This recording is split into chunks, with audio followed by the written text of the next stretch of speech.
Order. And by offering Senator Davey, incentives. you will be in continuation when debate resumes. Senator Birmingham. Thanks, Mr President. I seek leave to make a statement regarding ministerial absences. Leave is granted. Thank you, and I thank the chamber. I advise the Senate that Senator Cormann will be absent from question time today, Tuesday 6 October 2020, due to budget arrangements.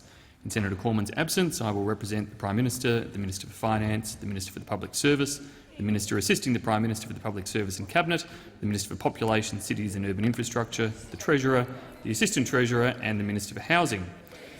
Senator Payne will also be absent from question time this week, Tuesday 6 to Thursday 8 October 2020, due to ministerial business overseas. In Senator Payne's absence, I will represent the Minister for Foreign Affairs and the Minister for International Development and the Pacific. Senator Ruston will represent the Minister for Women. Senator Cash will represent the Attorney-General and the Minister for Industrial Relations. Thank you, Senator Birmingham. Senator Sheldon.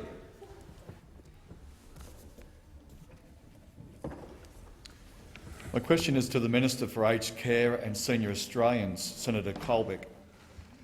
Last week, Professor Brendan Murphy said that if the Australian government had acted sooner to protect residents of aged care from COVID-19, and I quote, there could have been some avoided deaths.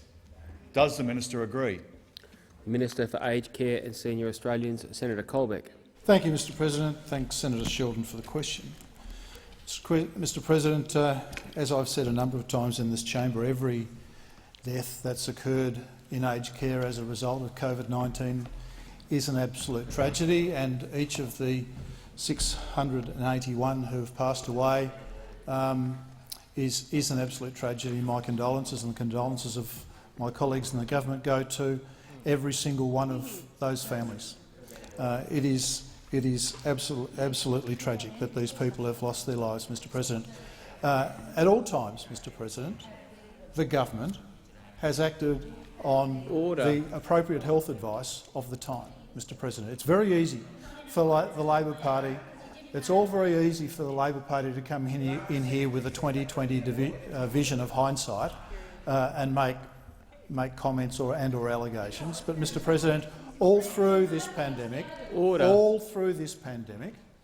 this government has acted on the advice available to us at the time of the health professionals that have been guiding us. We have continued to do that, and we will continue to do that. We will continue to update our plan as we learn more about the virus, as we learn more about the way that it acts within residential aged care. And, Mr President, as we have learnt more, we have applied that to our response, and that is clearly evident in the work that we've done, particularly, for example, in Victoria with the Victorian Aged Care Response Centre. So, Mr President, on each occasion we have worked with the sector, provided advice to the sector, Mr President, and we will continue to do that, because that's the appropriate thing, to act on the health advice of the day in the best interests of residential aged care residents within Australia. Order. I will call Senator Sheldon, Senator Wong, Senator Rennick, Senator Sheldon. The Royal Commission's special report released last week confirmed, and I quote, there was not a COVID-19 plan devoted solely to aged care. How many of the 673 deaths in residential aged care could have been avoided if the minister had a plan? Senator Colbeck. Mr President, the government has maintained and continues to maintain that we do have a plan to deal with COVID-19 in residential aged care. And as I said in my answer to the primary question, as we've learnt more about this virus, we've continued to update that plan, and we will continue to do that, Mr President. We will continue to update our plan as we learn more about the virus, how it operates, and we will continue to communicate the learnings of management of COVID-19 in residential aged care to the aged care sector. We continue to do that. We have commissioned a number of reports into Dorothy Henderson Lodge and Newmarch, and we applied the learnings from those particular incidents to our approach to managing the virus in Victoria. And as we've learnt more, we continue to update the plan, and we will continue to do that, as we said in our response last week. Senator Sheldon, a final supplementary question. The Royal Commission also described insufficient supplies of PPE and infection control training as deplorable. How many of the 673 old Australians who died of COVID-19 in residential aged care would still be alive if the Morrison government had acted sooner? Senator Colbeck. Thank you, Mr President. Thank Senator Sheldon for the question. Mr President, all through the COVID-19 pandemic, the one thing that this government has made sure of is that any facility with a COVID-19 outbreak has had availability of PPE to appropriately deal with the virus. Mr President, Order. The Labor Party quite conveniently forget that as we entered this pandemic, there was a global shortage of PPE. Colbeck, please resume your seat. Senator Wong on a point of order. Point of order, direct relevance. Thank you, Mr President. The comment to which the minister refers, the deplorable comment, is a comment of the Royal Commission, not the Australian Labor Party. I'd ask him to address the Royal Commission's description of a PPE availability as deplorable. That is the question. Senator Wong, two matters. I was having trouble hearing Senator Colbeck's answer because there were interjections from both sides of the chamber. The minister was getting to the point of PPE as you rose to your feet. I'm going to let him continue that because I cannot instruct him how to answer a question, but I believe that is directly relevant to the question asked. Senator Colbeck, to continue. Thank you, Mr President. And it is actually a tragedy that not only do the Labor Party come into this place and misrepresent our comments, Senator Wong, but they misrepresent the comments. Senator Colbeck, please resume. Senator Wong, on order. Senator Wong, on a point of order. Is deliberately avoiding the question, Mr President. I ask the minister to return to the question. It is not directly relevant to speak about the Labor Party. He is being asked about his Royal Commission's comments, deplorable comments. Senator Birmingham on the point of order. Mr President, Senator Wong had begun her interjections on Senator Colbeck before he had even started speaking in response to that question, before he had even said a single additional word, Mr President. And so, Mr President, in your previous ruling you did acknowledge it was hard to hear in the chamber, and if Senator Wong wants the senator or the minister to be able to address the question, then a little silence from them to do so would be appropriate. Interjections are always disorderly. I remind all senators of that. The senator is being directly relevant if he is talking about PPE, but he has not yet concluded a point before both interjections and a point of order was raised. I need to hear him make this point before I can make any ruling on direct relevance. Senator Colbeck. Thank you, Mr President. As I was about to say, the Labor Party actually even misrepresent what the Royal Commission said. Because what the Royal Commission said was that the practice of aged care providers in withholding PPE was deplorable. It made no comment about what we said or did, Mr President. We at all times made sure that aged care providers had adequate supplies of PPE if they had a COVID-19 outbreak. Time for the answer has expired. Order on my left. Order. Senator Watt. Senator Watt, when I call you to order, the rule is to count to 10.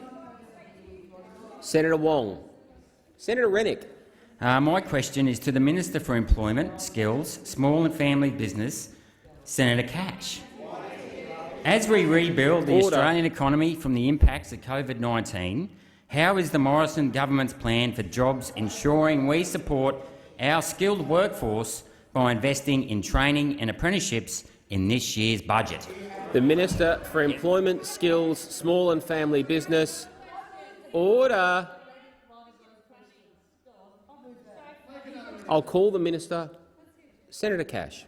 Thank you, Mr President, and I thank Senator Rennick for his question. And Mr President, tonight the government will unveil one of the most significant budgets in modern history. This federal budget, as the Prime Minister and the Treasurer have said, is all about jobs. This federal budget is all about helping those who are out of work get into work and helping those who are in a job stay in a job. And, Mr President, from our very first stimulus package, the government has put in place support to ensure that our apprentices and trainees are able to stay on the job. Mr President, we've done this through our Supporting Apprentice and Trainee Wage Subsidy. This will now support around 180,000 apprentices and trainees across 90,000 businesses stay on the job, because that is exactly where we need them to be.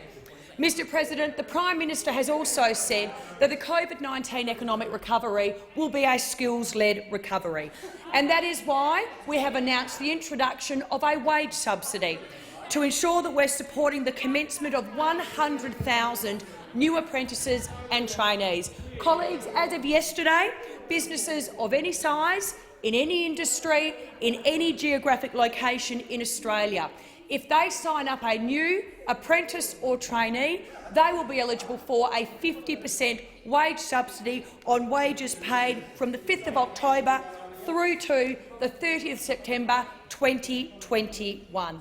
Mr President, whether it's in manufacturing, whether it's in housing, whether it's in construction, the arts or the mining sectors, our new wage subsidy gives businesses the certainty to hire, but it also provides a career path to aspiring young tradies and trainees. This latest measure now sees the Morrison government's continued investment to jobs and skilling Australians, with our total investment for this financial year now almost $7 billion. Senator Rennick, a supplementary question. As part of this record investment, how will the government's job trainer fund support essential short-term training to— Order. Sorry, Senator Rennick, please. At the rear of the chamber on both sides, Senator Watt, Senator McKenzie and others— Senator Watt, I said Senator Watt. I can't hear the question. I'm going to ask Senator Rennick to start again because I can't hear the question. I doubt the minister could. Senator Rennick, please start again. As part of this record investment, how will the government's job trainer fund support essential short-term training to help Australians back into work in areas of skill demand? Senator Cash. President, well, the government has partnered with states and territories to put in place the $1 billion Job Trainer Fund. This will provide Australians access to free or low-cost training in areas of demand so that they can get the identified skills and get into a job. Mr President, Job Trainer is central to Australia and Australians' economic recovery from COVID-19. What it will do is provide school leavers and job seekers with new opportunities and new skills to get into a job. And I'm very, very pleased to inform the Senate that we have launched job trainer agreements with Queensland, South Australia, Tasmania, Western Australia, New South Wales, the ACT, and we will shortly launch Job Trainer in the Northern Territory. And those states and territories have agreed to match the federal government dollar for dollar.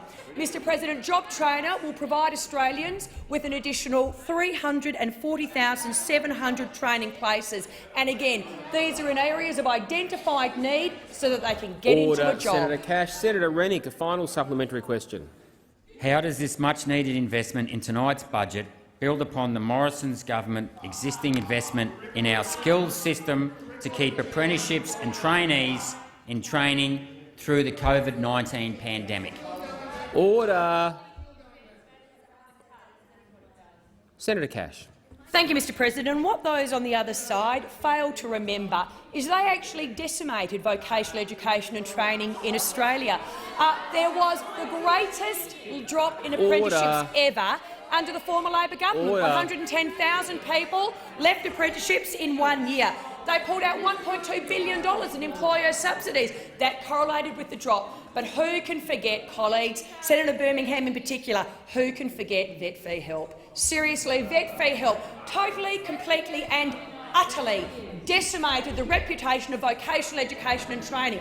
And, colleagues, to date, the taxpayer has invested or paid out in excess of $2 billion. $2 billion to students who were signed up by dodgy providers for courses that didn't exist, given a laptop, told to sign up, and guess what? There are still more students out there that are still suffering because of the failure of the former Labor government. In this financial year alone, Mr President, Order, we will Senator invest Cash. now Time for $7 the answer billion. has expired. Senator Keneally.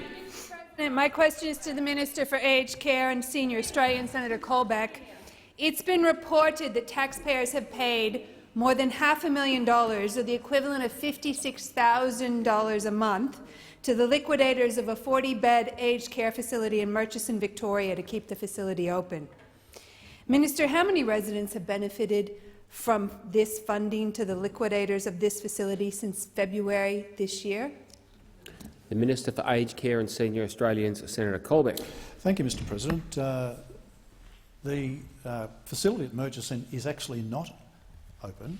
What this government has done is to support the administrator to maintain the administration of that facility pending an agreement for another provider to purchase the facility, Mr President. This government understands that provision of aged care, particularly in regional Australia, is important so that locals can actually access that resource. And because of COVID, Mr President, and the impacts of COVID on the aged care sector, and wanting to ensure that a new provider coming in can actually rebuild that business, Mr President, we have been making payments, as the opposition indicate, and I have to say I think it's a bit unreasonable to try to average across the entire period and make that a monthly number, because there was an initial upfront payment to support the facility through its administration, but now to maintain the administration, Mr President. So quite dishonest of the Labor Party, I must say. But we are supporting the administrator to maintain that administration pending the purchase and sale of the facility to another provider, and taking into account the impacts of COVID-19 on the aged care sector as a part of that process. Senator Keneally, a supplementary question. Thank you. Minister, since the Aged Care Royal Commission was established, Australians have heard shocking stories of ants crawling through wounds, residents left in dirty nappies, and providers begging for more staff.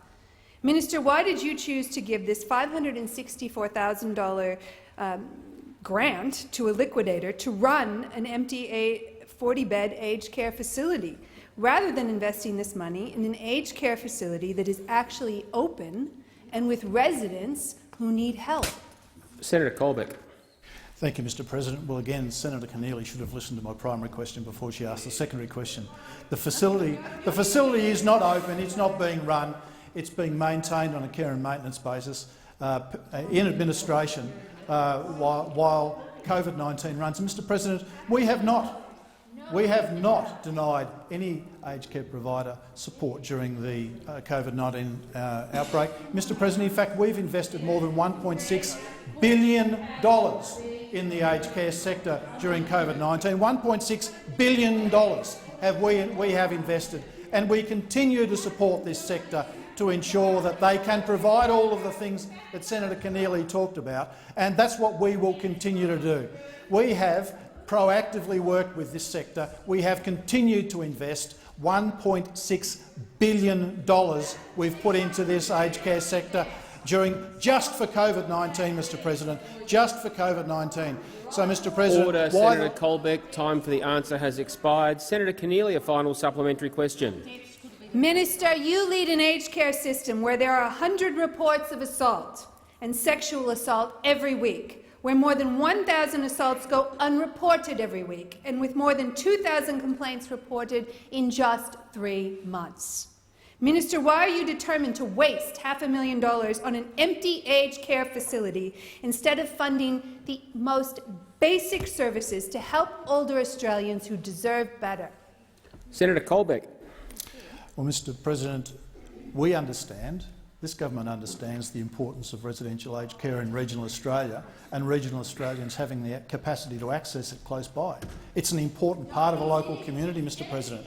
And so as that facility is taken over when it will be a major employer in that town, and we in this government are looking to see the growth of jobs after the COVID-19 pandemic. It will be an important facility in that local community, Mr President, and we continue to reform the aged care sector to make it better. That's why we called the Royal Commission, Mr President. That's why we called the Royal Commission, to ensure that we have a forensic review of the entire aged care sector, Mr President, and that we can actually make it better. And that's why we continue with the reforms that we have been undertaking while the Royal Commission continues, Mr President. And that's what we will continue to do. We will continue to act in everybody's interest, not just sectoral interests like the Labor Party. Order. Order. Order. Oh, Senator Siewert has the call for a question. Thank Senator you, Mr Siewert. President. Mr President, my question is to the Minister for Families and Social Services, Senator Ruston. Minister, a constituent recently told me that surviving on JobSeeker was very difficult after the cut to the coronavirus supplement. They said, "I don't think many politicians understand how heartbreaking it is to live in poverty. Constant financial stress is causing my mental and physical health to deteriorate. Without an extra $300, I'll have no way of paying for necessary appointments and medical assistance." Minister, if the government is funding tax cuts for millionaires, then why aren't you funding a permanent increase to the JobSeeker payment so that people aren't living in poverty? Why are you prioritising millionaires over the millions of Australians who are unemployed and underemployed? Minister for Families and Social Services, Senator Ruston. Thank you very much, Mr President, and thank you, Senator Siewert, for your question. Well, clearly, one of the things that this government has done right back in March, when we realised that the coronavirus pandemic was going to have a significant impact on Australians, and particularly Australians who find themselves out of work. And it was for that reason that we put in place the $550 supplement to support people, because we recognised, first of all, that there were no jobs out there, and secondly, that people were sent home, and basically we shut Australia down for 2 months.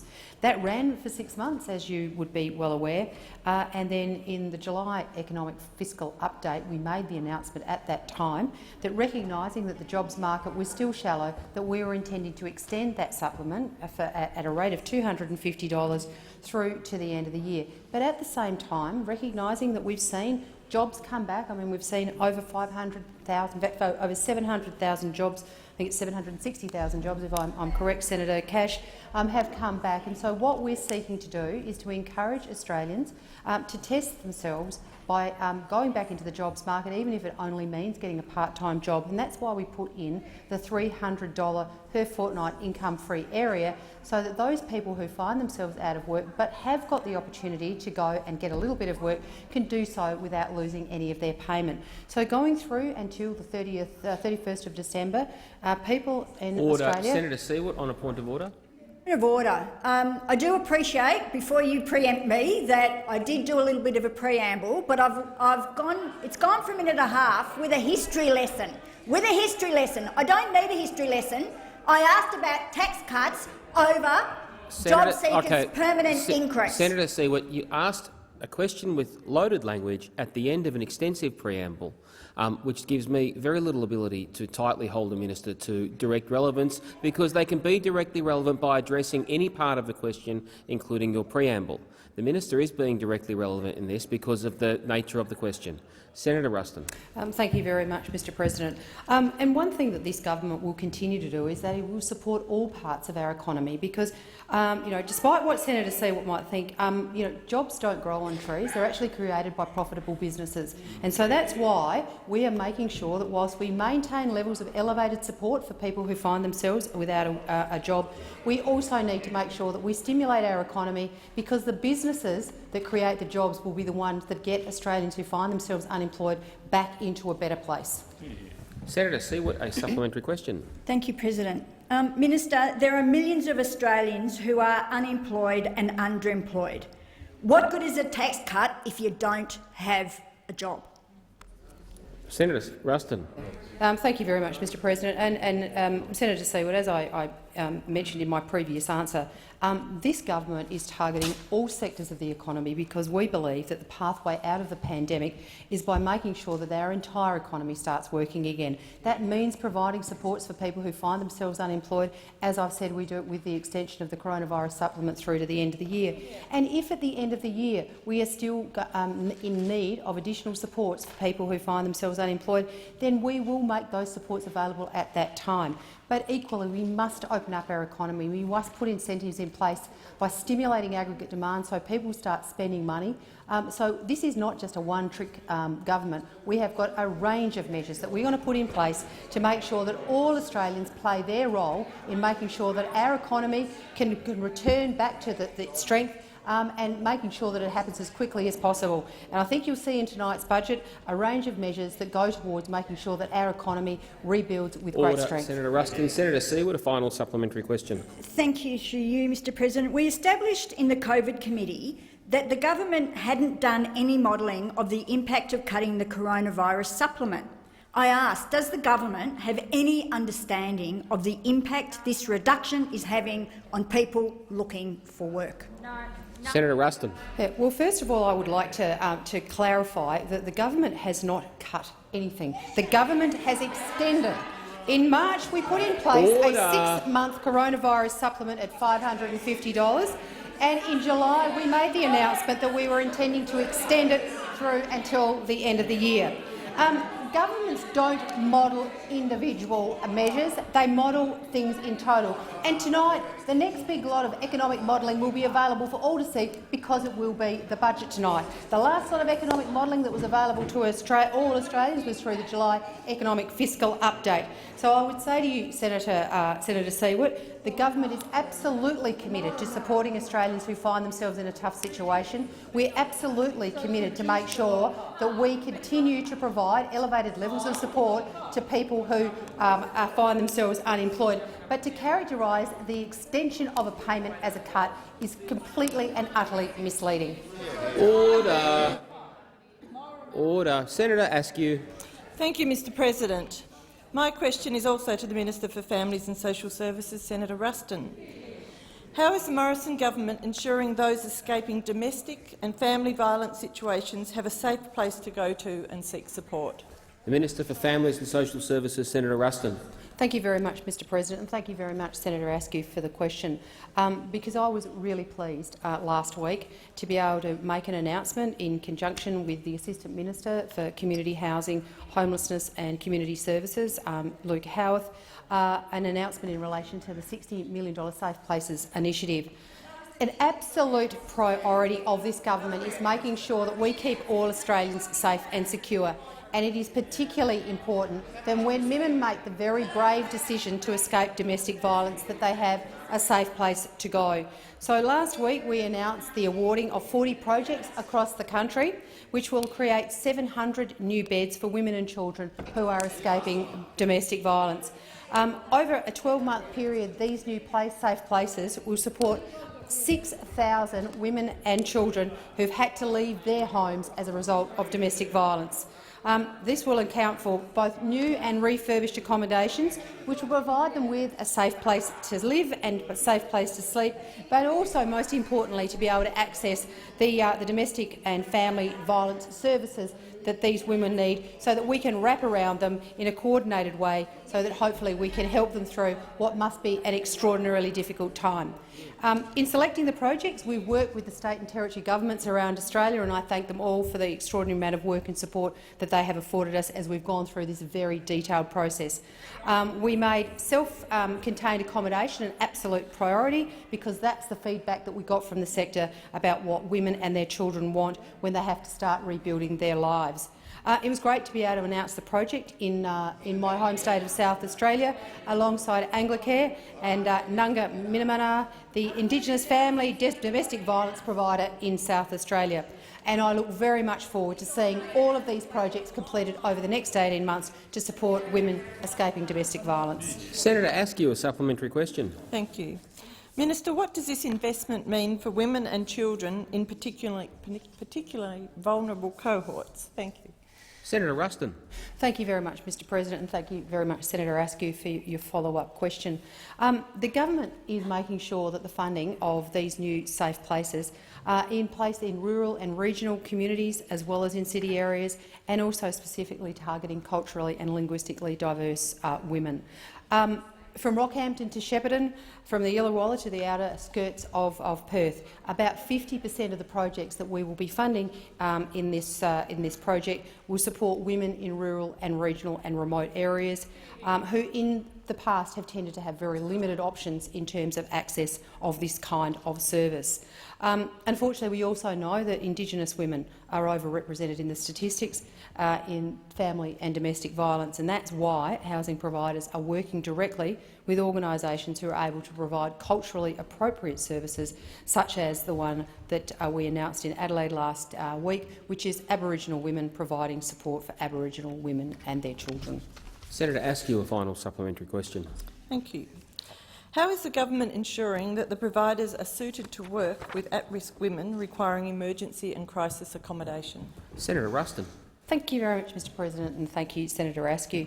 As part of a very complex and detailed application process, organisations were required to demonstrate that they had extensive history in providing accommodation and housing services.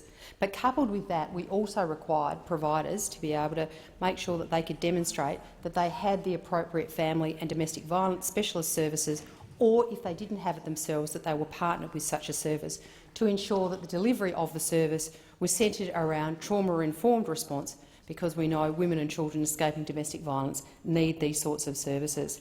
This means that we have long-term providers that are able to provide full wraparound services with organisations who are experienced in family and domestic violence, because we understand that women and children fleeing domestic violence need much support.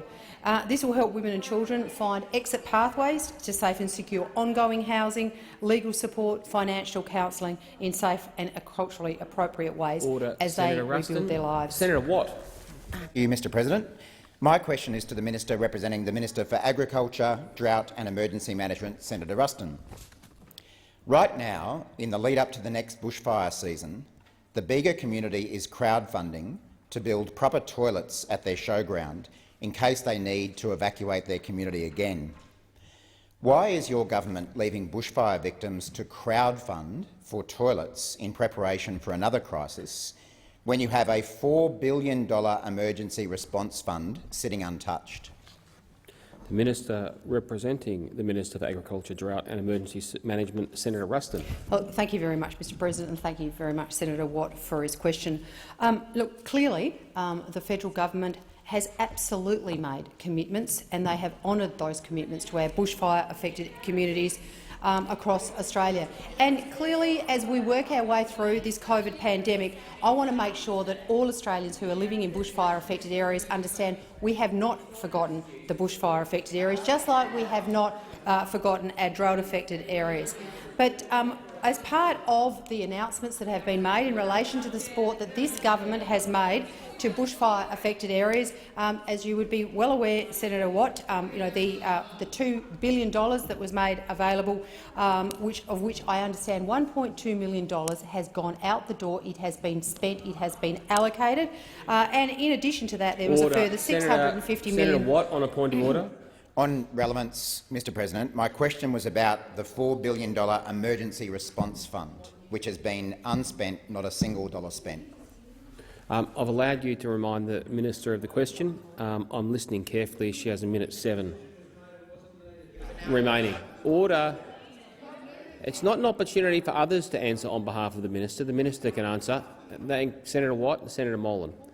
Senator Ruston. Thank you very much, Mr President. Well, Senator Watt, I'm more than happy to take on notice the allegations that you're making around some fund that hasn't been spent at all. However, what I would like to say to you, Senator Watt, is that $1.8 billion is rolling into communities and supporting individuals, and it has already gone out the door supporting bushfire-impacted communities. That's in addition to a number of other measures, small business measures that have been put in place, courtesy of programs that have been operated by Minister Cash, and to assist them, including things like in my home state, where funding has been made available for the bushfires because of the smoke taint that impacted on the grape growers. But I mean, Senate, the amount of money that has been provided by the federal government in support of our bushfire-affected communities continues to be made available to them as they go through the very difficult task of rebuilding, and we have absolutely not shirked our responsibility to make that money available. The money is going out the door. Senator Watt, supplementary question. Thank you, Mr President.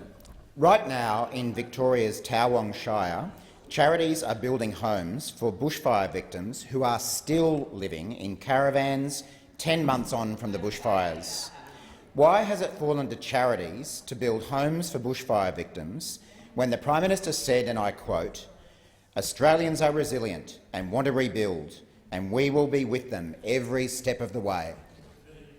Senator Ruston.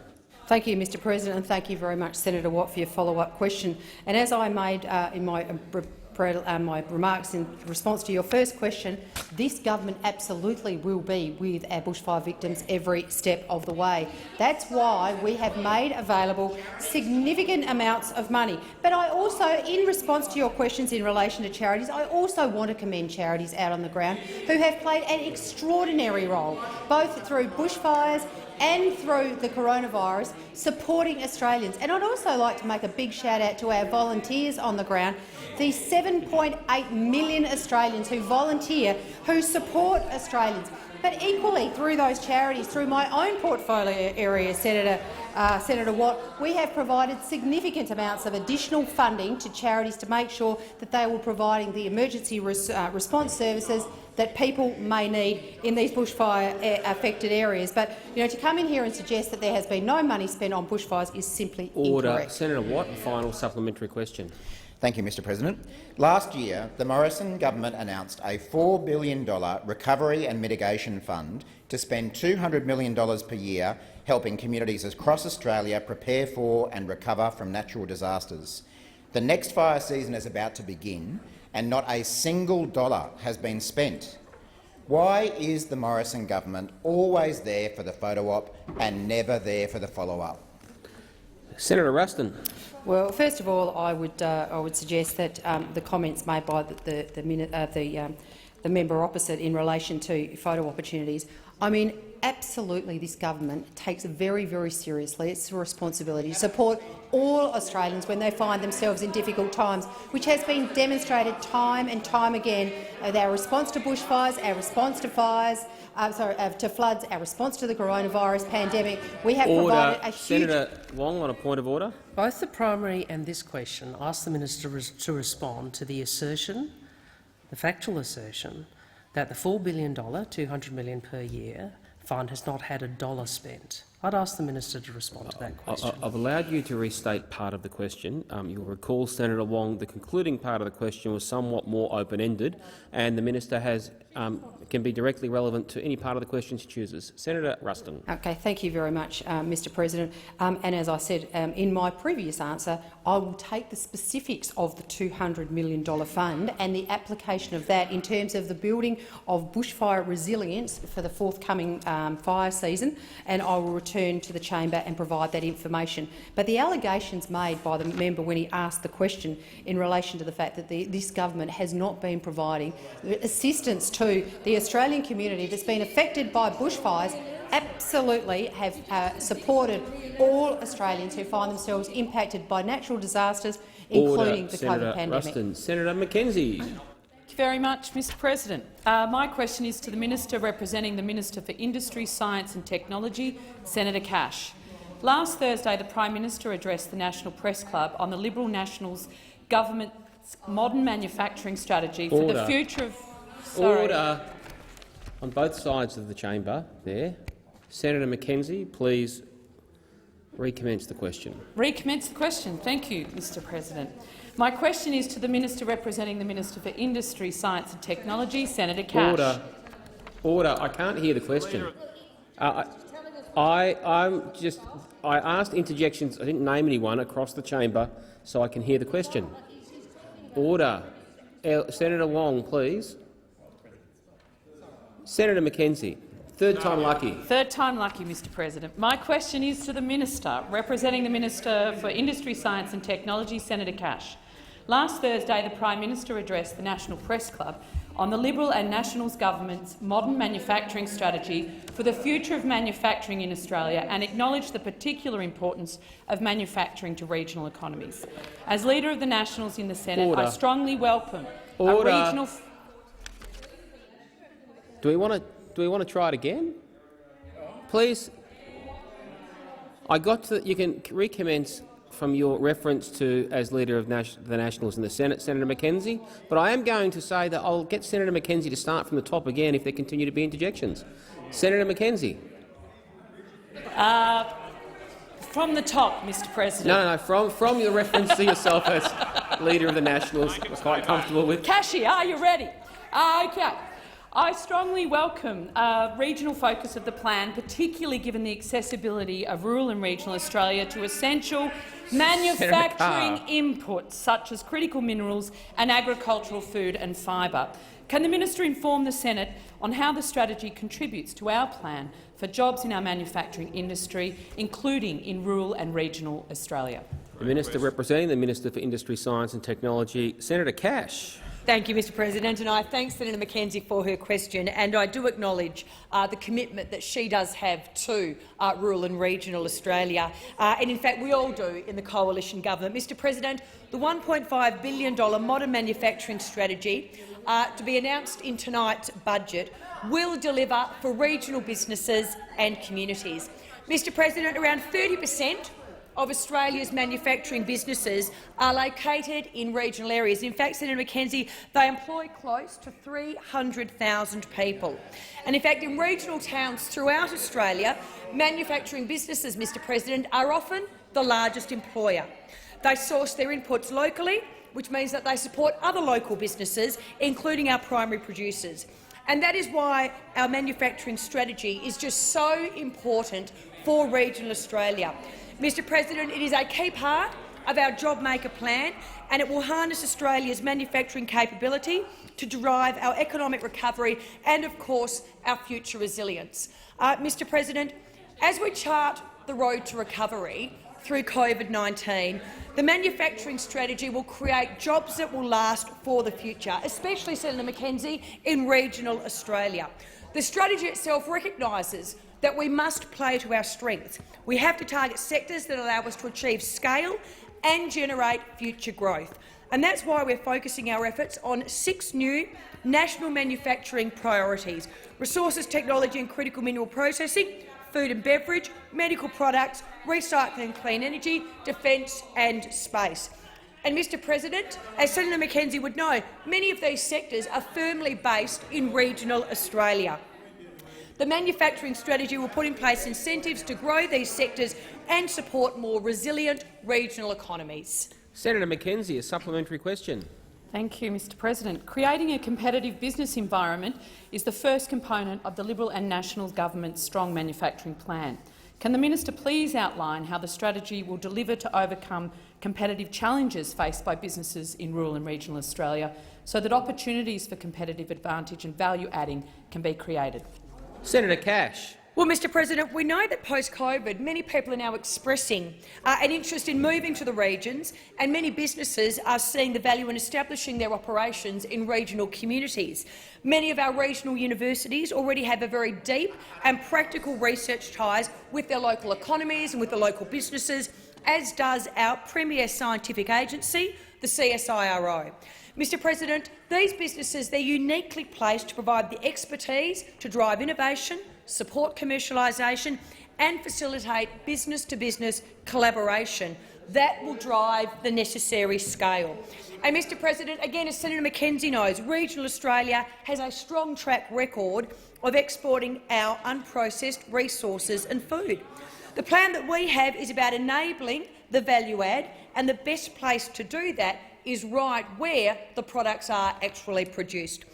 The Coalition's modern manufacturing strategy, it's all about helping scale up our manufacturing businesses so they are better able to compete. Time for the answer has expired. Senator Mackenzie, a final supplementary question. Well, thank you, Mr. President. Thank you, Minister, for such a comprehensive answer. Can the minister also outline how the Liberal and National government's plan will build national resilience by securing sovereign capability in these manufacturing sectors, particularly in rural and regional areas, given the resilience they've demonstrated during the COVID-19 pandemic?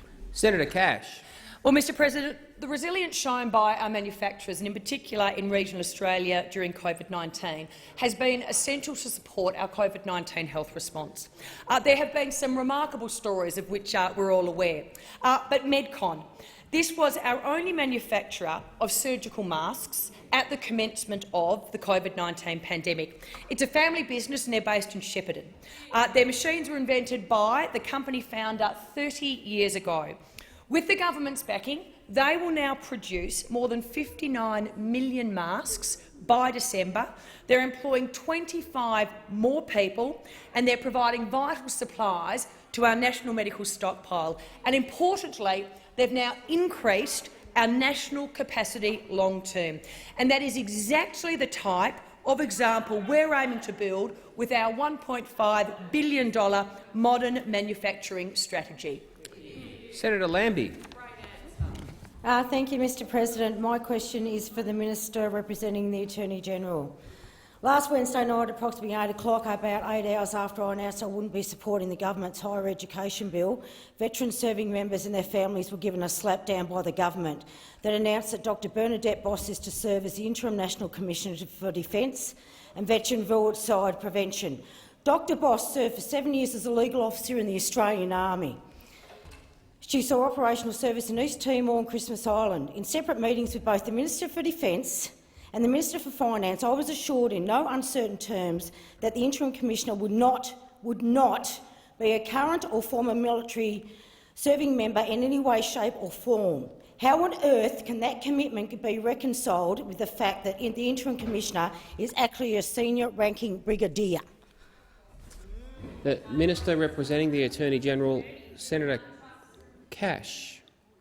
Thank you, Mr President, and I thank Senator Lambie for the question. And Senator Lambie, as you'd be aware, and certainly as the Attorney-General and the Prime Minister have made clear on a number of occasions, reducing lives lost to suicide is a priority for the Australian government. And Senator Lambie, like you, all members in this chamber recognise that the death of any Australian Defence Force member or veteran is beyond tragic for the family and is deeply felt by the entire community. Preventing suicide amongst ADF personnel and within our veteran community is a critical priority for the Australian government. And Senator Lambie, you are correct. On the 30th of September 2020, the Attorney-General did announce the appointment of Dr Bernadette Boss, CSC, as the Interim National Commissioner. Dr Boss has served as a magistrate and coroner in the Australian Capital Territory Magistrates Court. She also holds a PhD from the University of Sydney, and she's practised as a barrister in Australia and in the United Kingdom, primarily in the area of family law, criminal law, administrative law and human rights law. In terms of her credentials, Senator Lambie, Dr Boss also served in various command and staff roles in the ADF, primarily as a reservist. She also worked in the healthcare system as a nurse. And Senator Lambie, it is a position of the Attorney-General and the government that Dr Boss's experience makes her well-placed to engage with families, friends and communities affected by the loss of a loved one to suicide. Order. Dr Boss will undertake the role of National Commissioner until legislation formally establishing the position has been enacted. Senator Lambie, a supplementary question. Thank you, Mr President. I've heard from veterans already around the country that are up in arms that have already written this off as a stitch-up. I'm telling you what's coming from them. No trust. You've got a real problem here already, and we haven't even got the interim commissioner started. Doesn't this government realise that in order for the interim commissioner to have any positive impact whatsoever, it needs to have the confidence and support of the community it seeks to serve, especially veterans and their families who have lost their own sons and daughters? Why did you not appoint someone independent of the institutions they're charged with investigating? Senator Lambie, time for the questions expired. Senator Cash. And again, Senator Lambie, I will just reiterate that reducing lives lost to suicide is a priority for the Australian government. I've already confirmed that on the 30th September 2020, the Attorney-General announced the appointment of Dr Bernadette Boss as the Interim National Commissioner, and I've taken you through the reasons as to why Dr Boss was appointed. She is, though, as you know, she will undertake the role of National Commissioner until legislation establishing the position has been enacted, and certainly the government congratulates Dr Boss on her appointment.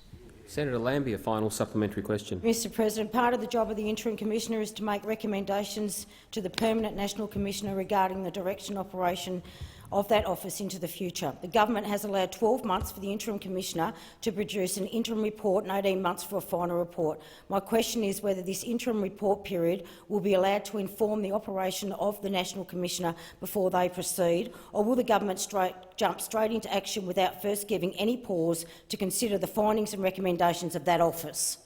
Senator Cash. Well, again, thank you, Senator Lambie. And certainly at this point in time, the government is now going through the process of the introduction of the legislation and the consultation process of which you are aware. You would be aware that on the 27th of August, the Attorney-General himself introduced the National Commissioner for Defence and Veterans Suicide Bill 2020 and the National Commissioner for Defence and Veterans Suicide Prevention Consequential Amendment Bill 2020 to the Parliament. You'd also be aware that at this point in time they had 4 weeks, a 4-week period of public and stakeholder consultation, and the public consultation, as you know, has now concluded on the 24th of September 2020. We've actually received over 90 submissions from both a range of individuals and organisations, and it is also expected that some further outstanding submissions will now be provided. The government is currently considering all of the submissions. Order. Senator Cash. Time for the answers expired. Senator Gallagher. Thank you, Mr President. My question is to the Minister for Aged Care and Senior Australians, Senator Colbeck. Page 3 of the Royal Commission's special report into aged care and COVID-19 states that, and I quote, "The Australian Government should publish a national aged care plan for COVID-19 and establish a national aged care advisory body." How then can the minister claim, as he did earlier in this question time, that, and I quote, "the Royal Commission made no comment about what we said or did"? Minister for Aged Care and Senior Australians, Senator Colbeck. Mr President, the comment that I made was with respect to the question that was asked to me about withholding of PPE, and the report made comment in that question with respect to the actions of providers in withholding PPE, not with respect to what the government had done. My reference, and again the dishonest misrepresentation of comments that I make in the chamber and applying them to a completely different context, continues, Mr President. I was directly answering and being directly relevant to a question that I was asked with respect to the provision of PPE, and in the context of the question with respect to PPE, the comment of the Royal Commission was related directly to the actions of providers in withholding PPE from staff. And I agree with the Royal Commission, Mr President, that it was deplorable if that's exactly what happened, Mr President. So, with respect to other elements of the Royal Commission's report, we have said that we don't agree with the Royal Commission with respect to the plan. We've always maintained that we have a plan in place that we will continue to update as we learn more about the virus, how it operates and how we should engage with the residential aged care sector. And we will continue to do that, Mr President. We will continue to do that, Mr President. And so it's dishonest for the Labor Party to come in here and both misrepresent what the Royal Commission said and what I've said here in the chamber. Mr President, we accepted all recommendations of the Royal Commission's report on COVID-19.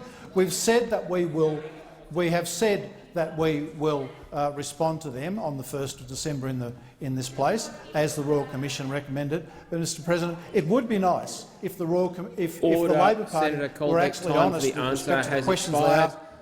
Senator Gallagher, a supplementary question. Thank you, Mr President. Minister, earlier in question time you said the Royal Commission made no comment about what we said or did. Page 4 of the Royal Commission's special report states that, and I quote, "There was not a COVID-19 plan devoted solely to aged care." Was the minister intentionally misleading the Senate, or has he not read the special report? Senator Colbeck. Mr President, I would refer Senator Gallagher, and again the opposition should listen to the answer to the primary question before they just read out the question that had been given to the supplementary question. Mr. President, I specifically answered that question, Mr. President, and the question that was addressed to me in the previous question was relating to the actions of a provider, not by the government, Mr. President. In every respect of the comments that were made by the Royal Commission with respect to the government and the recommendations that have been made, Mr. President, we have said we agree with those recommendations and we will implement them, Mr. President. That's what we've said and that's what we will do. Senator Gallagher, a final supplementary question. Thank you, Mr. President. Page 25 of the Royal Commission Special Report labels the guidelines provided to workers, and I quote, "deplorable." Will the minister now correct the record and admit that the special report made specific comments about his failure, or will he continue to deny responsibility and mislead the Senate and the Australian people? Senator Colbeck. Mr. President, the Labor Party again misrepresents what the Royal Commission has said. They have so little respect for this place. Not only do they misrepresent what we have said, but they misrepresent what the Royal Commission has even said.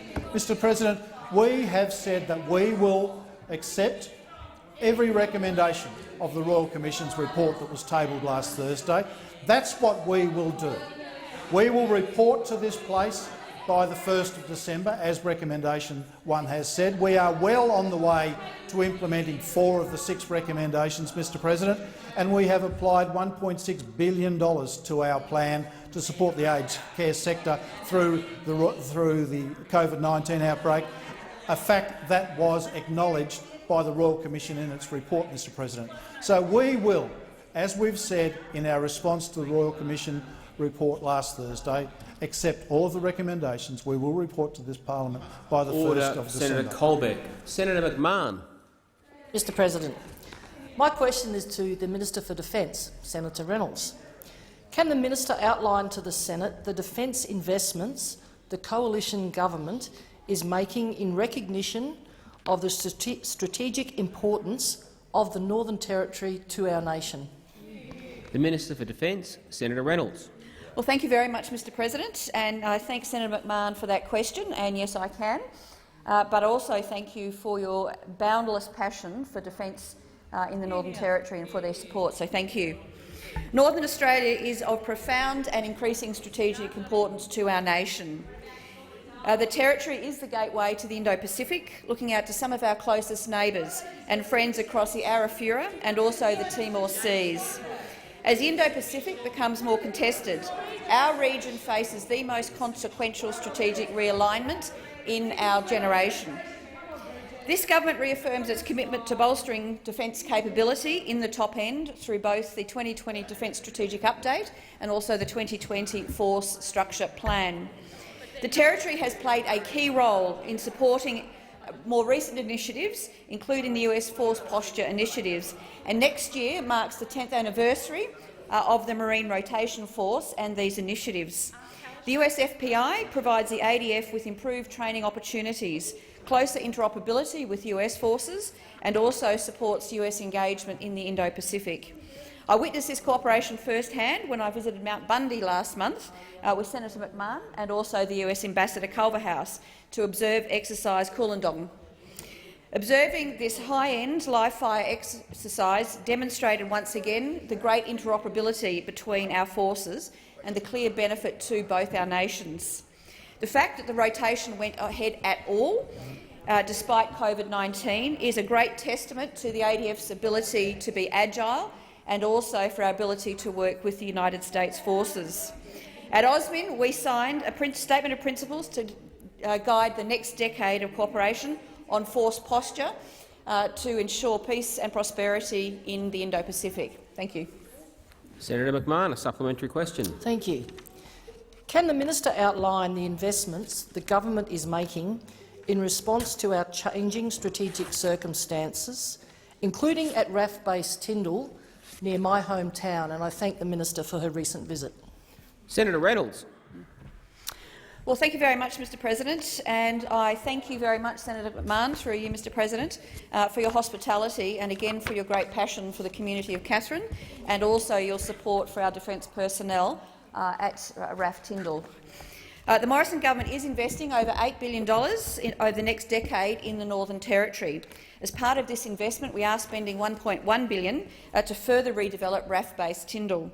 These works will enhance defence air combat capability and also our ability to engage with allies and partners through the conduct of joint exercises, including our enhanced air cooperation with the United States.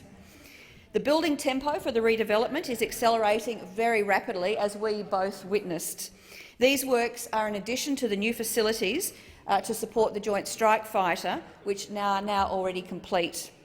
Just last month, I had, with Senator McMahon, the great privilege of turning the first sod for this $1.1 billion additional development. Order. And this Senator will develop Reynolds. 350 Time jobs for the answer locally. has expired. Senator McMahon, a final supplementary question. Thank you.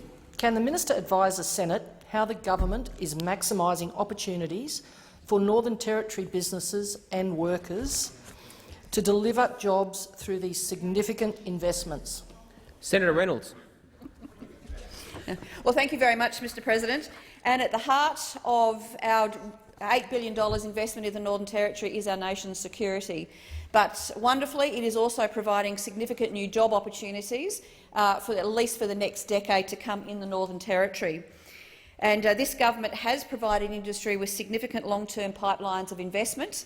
And I was up there recently, again meeting with the Chief Minister, with Senator McMahon, and also with business representatives to work together to ensure that we can provide a continuous pipeline and supply of jobs and investments in the Northern Territory. Local industry capability plans, which were implemented by Senator Payne, who was the relevant minister at the time, are now realising very significant benefits to local industry in the Northern Territory. The Northern Territory's industry participation in major defence construction projects is now over 80%, and it is continuing to rise. Hundreds of local jobs and millions of dollars are now flowing into local businesses, and again this will continue Senator for Reynolds. many Time years for to come. The answer has expired. Senator Birmingham. Thanks, Mr President. I ask that further questions be placed on the notice paper.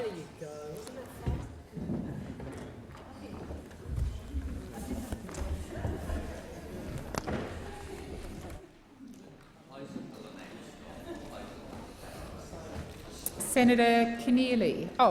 Minister Ruston, beg your pardon. Thank you, Madam Deputy President. As the Minister representing the Minister for Government Services, I rise to respond to the 3 recommendations contained in the 3rd interim report of the Community Affairs References Committee into Centrelink's compliance program that were adopted by the Senate on the 2nd of September 2020. Protecting the integrity of the Commonwealth's social security system is a core responsibility of any government. The proper administration and distribution of taxpayer funds to those who are eligible for them and the recovery of debts from those who are not is essential to fulfilling that responsibility.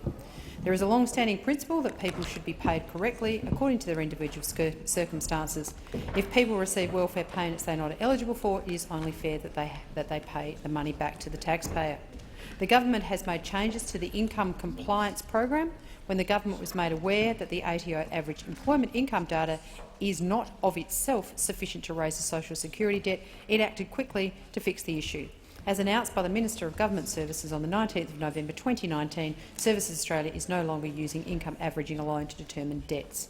As of the 1st of October 2020, 374,888 customers have received refunds or had their debts zeroed, with over $650 million refunded.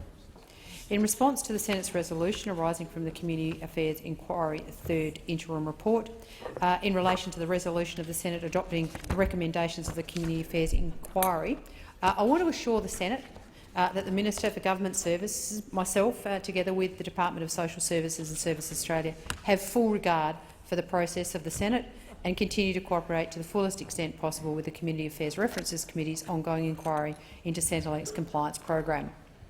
It was not the intention of the government or officers of Services Australia or the Department of Social Services to show disregard to the resolutions of the Senate in making public interest immunity claims. Further, I am advised that the failure of the Minister for Government Services to respond to correspondence from the Community Affairs References Committee of the 6th of April 2020 was the result of an administrative oversight. There was no intention to not respond, and the Minister for Government Services has regularly engaged with the Senate and its committees to explain the government's position in relation to public interest immunity. Updates and additional explanations have been also provided as litigation in relation to the compliance program has evolved. In addition, government agencies and witnesses have responded to many hundreds of questions at hearings and on notice in relation to the design and implementation of the compliance program. The government does not make public interest immunity claims lightly and without careful consideration of the particular harm to the public interest. The government understands and accepts there is significant public interest in the matters before the committee. However, it would not be in the public interest to disclose some of the information that has been requested. The current class action before the federal court involves very significant and potentially high-value claims against the Commonwealth. The trial for this litigation has now been set down for hearing on the 16th of November 2020. The applicant's claims in this litigation have been amended several times since the litigation commenced. In considering these evolving claims, the government has continued to review its position in relation to the prejudice it might face in defending the claims if certain documents were made public. As a result, public interest immunity claims have been reiterated and further information about claims has been provided to the Senate committee as necessary. While the Senate has considered some of the government's previous public interest immunity claims, circumstances have now changed. On the 16th of September 2020, the applicants were given leave to file a second further amended statement of claim. This amended statement of claim alleges that the Commonwealth had particular knowledge which goes to the legal understanding of the program. While not clearly particularised, the applicants have also named particular ministers and senior APS employees as having knowledge of particular matters at particular times. These are very serious allegations and are completely rejected by the government. Given the nature of the allegations being made by the applicants in the class action, the content and timing of any legal advice provided in relation to the income compliance program is directly relevant to the issues to be decided by the federal court in the proceedings. Disclosing the content of any legal advice or the date of it would obviously have the potential to prejudice the Commonwealth's ability to defend the claims made by the applicants. The Commonwealth has discovered more than 200 documents in the class action over which legal professional privilege has been claimed. The federal court has upheld the Commonwealth's legal professional privilege claims over every one of those claims that has been the subject to challenge. The position taken by the government is consistent with past practices over many years and under different governments. The former Attorney-General, the Honourable Gareth Evans, QC, told the Senate, "Nor is it the practice or has it been the practice over the years for any government to make available legal advice from its legal advisers made in the course of the normal decision-making process of government for good practical reasons associated with good government and also as a matter of fundamental principle." More recently, the former Attorney-General, the Honourable George Brand, has said, "What it represents is both a statement of the universal practice of all Australian governments since Federation in relation to legal advice, subject in exceptional circumstances to waiver, I acknowledge, but that is something that is seldom done and is never done nor should be done if the advice to the government is that the publication of the advice would prejudice the legal position of the Commonwealth." The third interim report has also commented on the executive minute to the Minister for Social Services dated the 12th of February 2015. The minute is the subject to a public interest immunity claim by the government on the grounds that its disclosure would or could reasonably be expected to reveal the deliberations of Cabinet. Notwithstanding this, the third interim report adopted by the Senate seeks production of the minute. While the minute was provided to the Commonwealth Ombudsman, it is important to note that the limited disclosure to the Ombudsman in these circumstances is not consistent with the maintenance of Cabinet confidentiality. It should also be noted that, as a part of the class action litigation, the Federal Court upheld claims of public interest immunity in relation to such documents.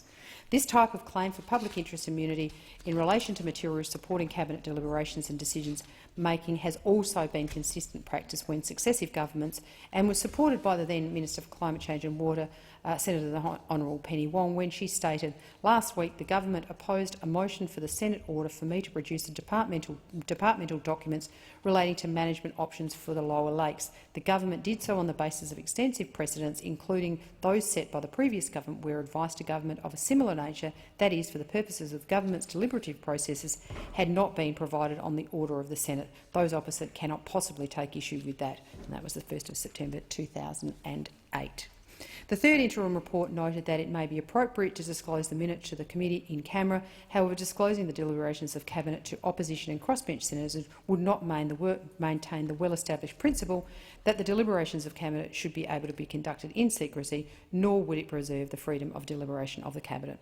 By making a public interest claim in respect of the minute, the government is doing no more than asserting a well-established right to protect the public disclosure of Cabinet deliberations in the same way as has been done by past successive governments.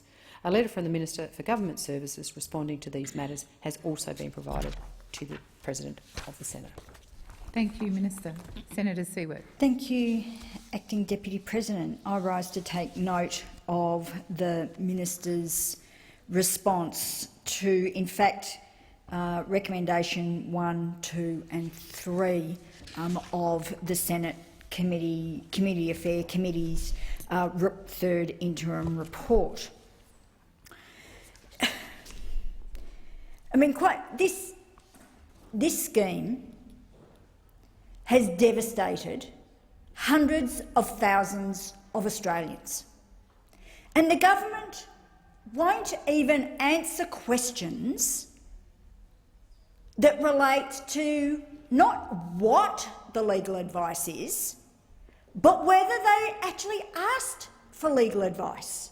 I have actually the original questions that we asked in that original way, the original public interest immunity claim that was again subject to the interim, the third interim report, because we did not get a response to our follow-up correspondence. Now, we'll just touch on that very briefly.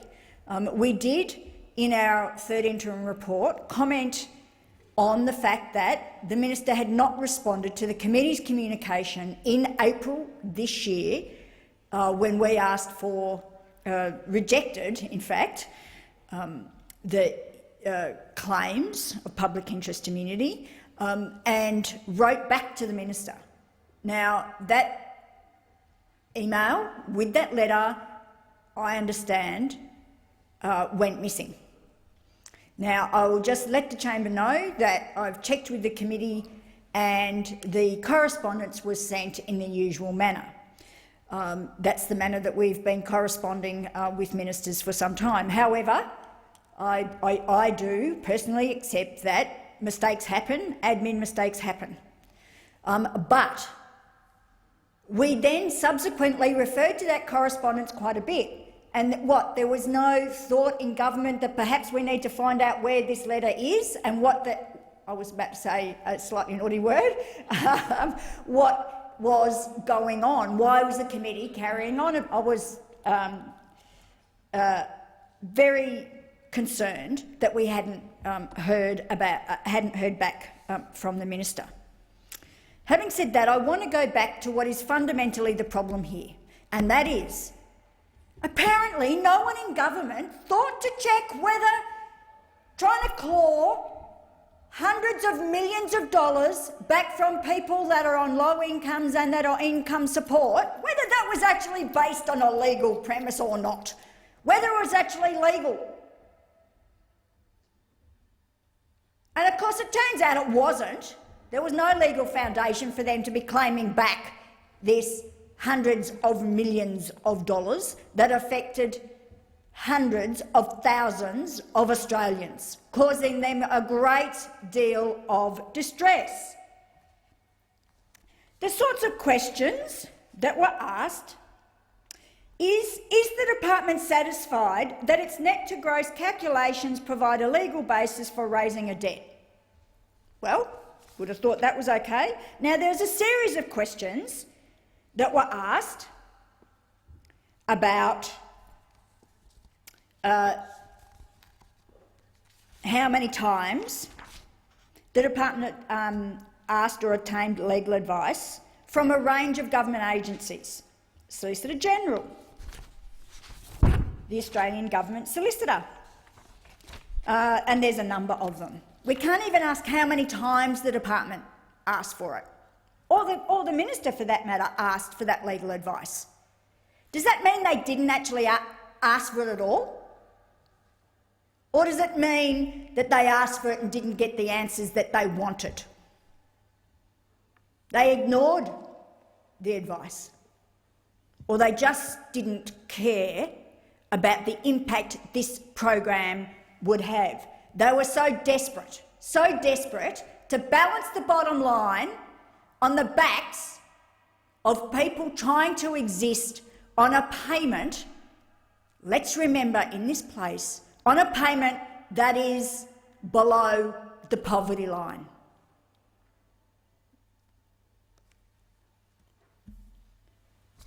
And then the minister, in her response just then, talked about when the government was made aware that using the ATO information for income averaging was unlawful, when they were made aware, they'd never thought that they needed to go and seek legal advice.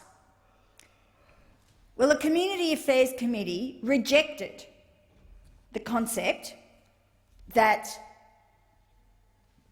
it was not in the public interest to release this information. We rejected the claim for public interest immunity, because we don't agree that it's not in the public interest for the community to know this information.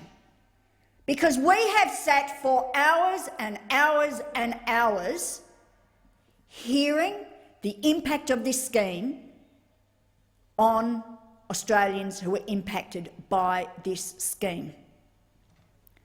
Those of us on the committee have sat, and I've been through, I think it's now 3 inquiries dealing with this matter,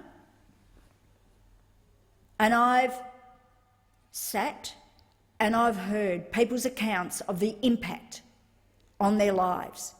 People in tears. People's mental health badly affected.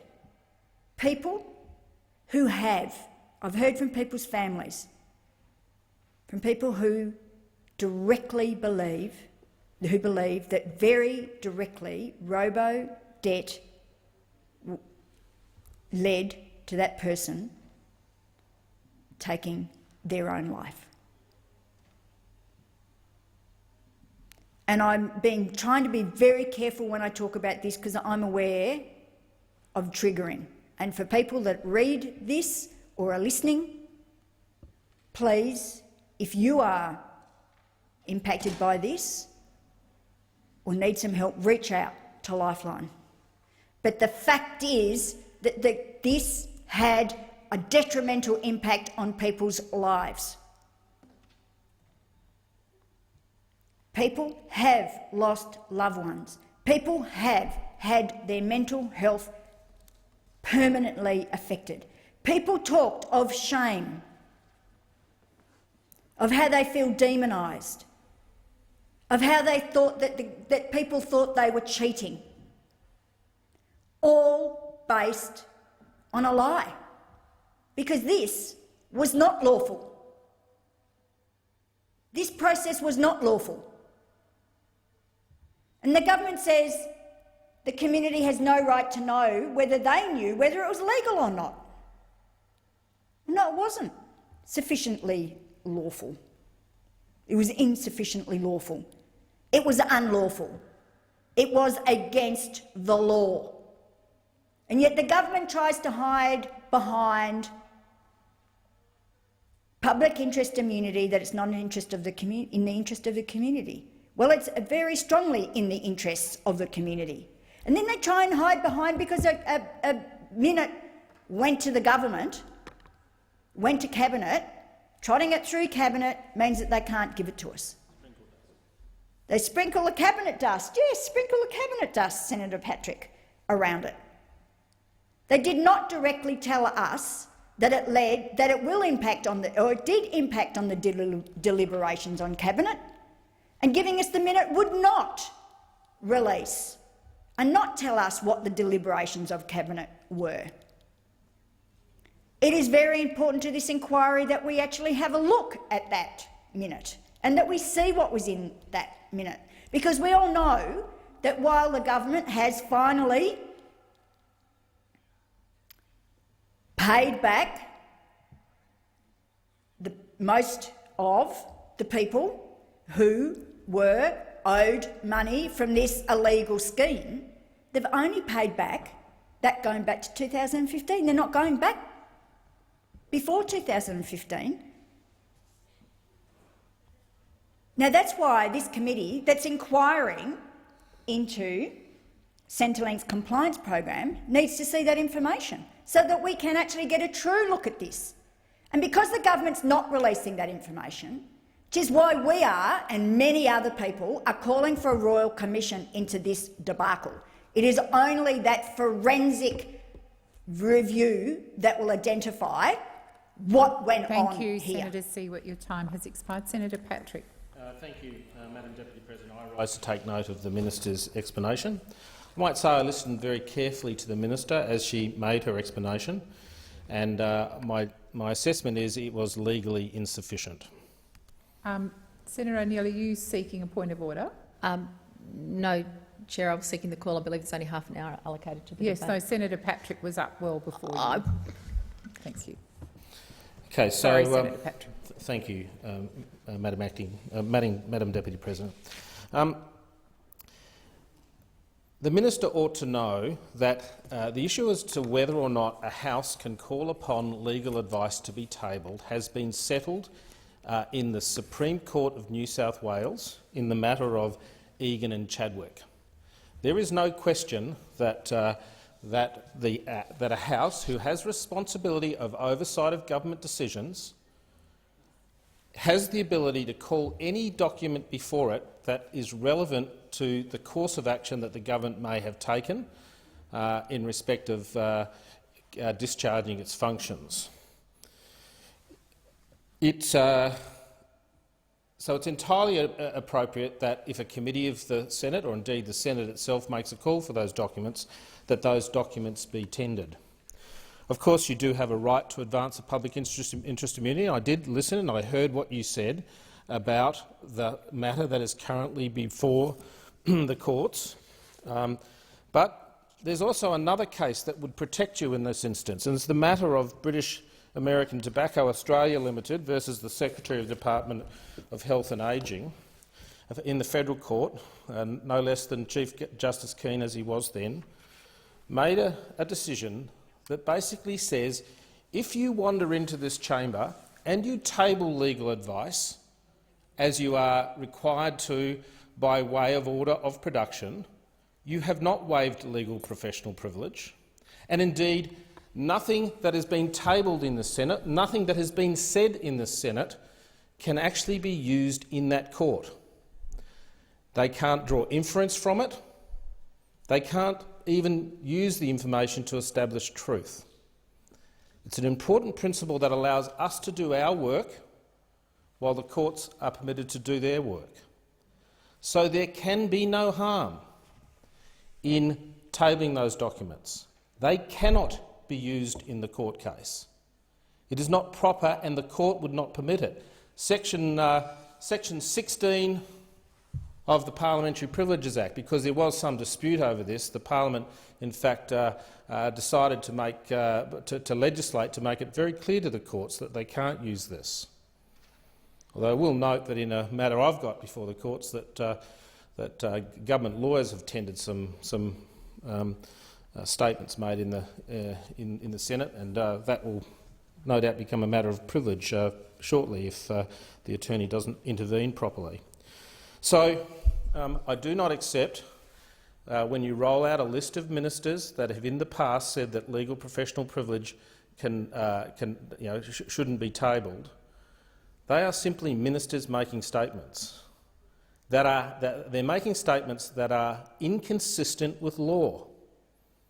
And we do have to comply with law here in this chamber. And I'll go to the second claim that you're making, and that is in relation to cabinet in confidence. And I'll draw your attention to the High Court case, Northern Land Council, where the court has ordered that in exceptional circumstances the court can order the production of cabinet documents.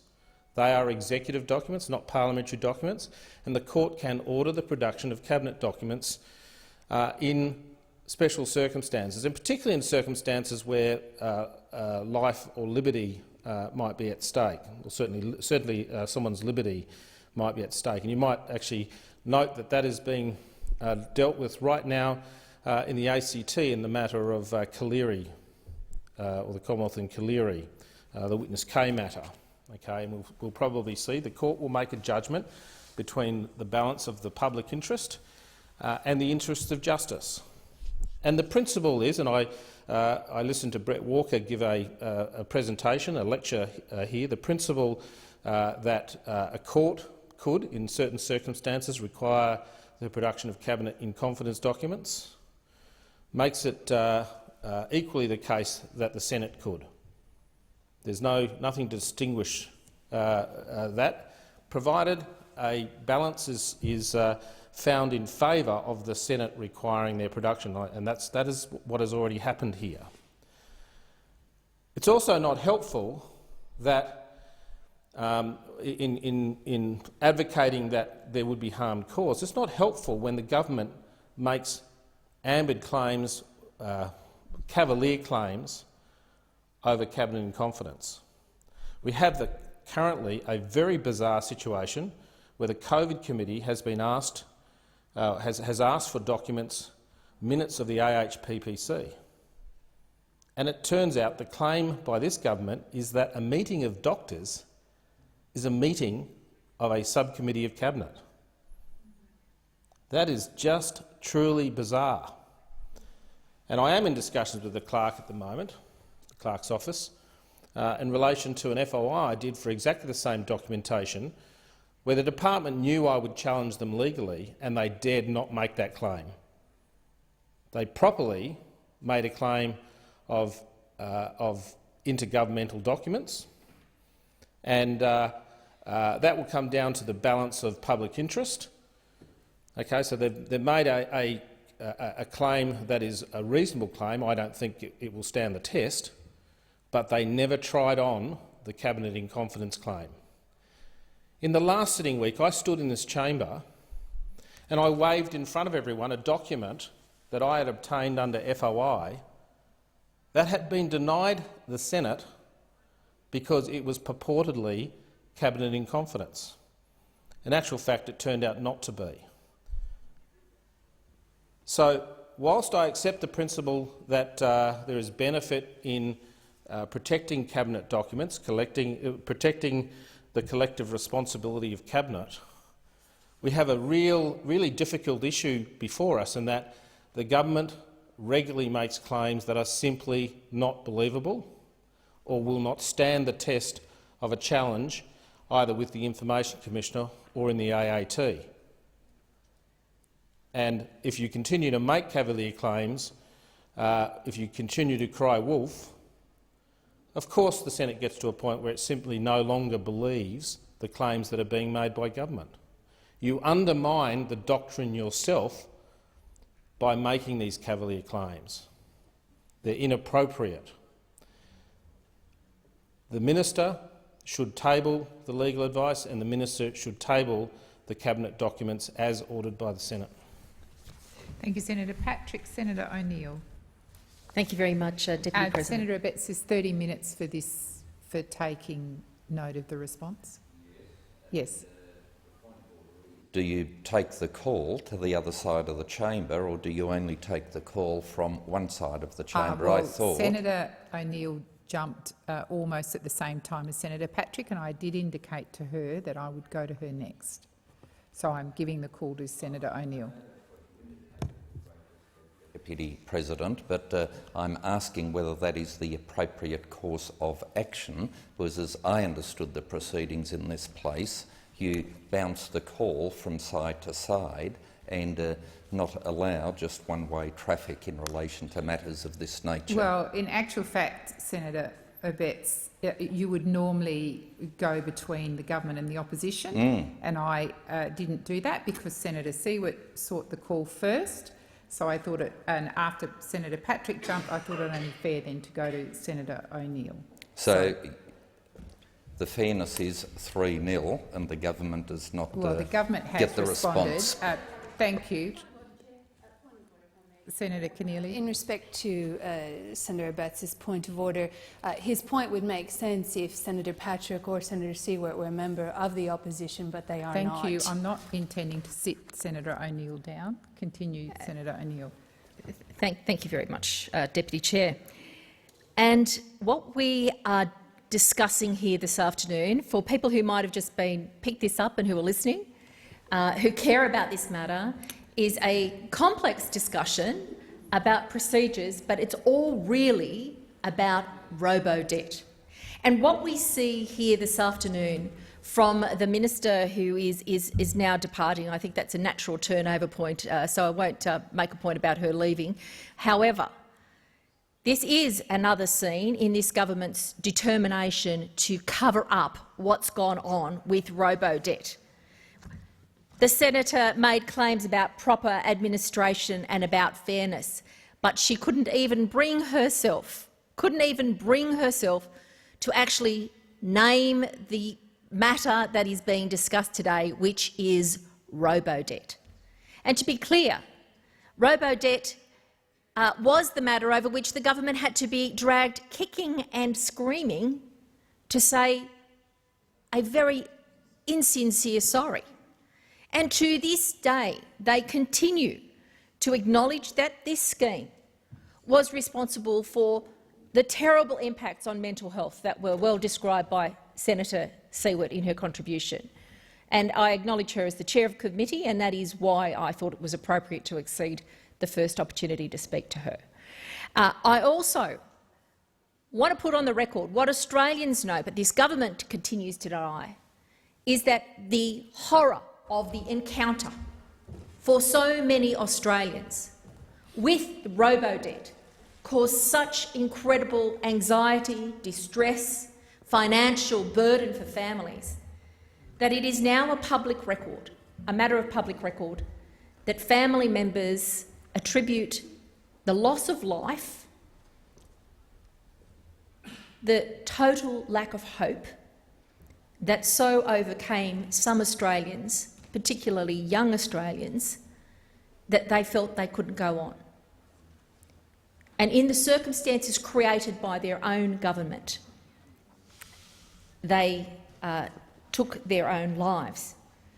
I want to acknowledge Kath Madgwick, mother of Jared, and Jenny Miller, mother of Reese, who came forward and enabled me to put on the public record the horror of their experience, their interactions with this government.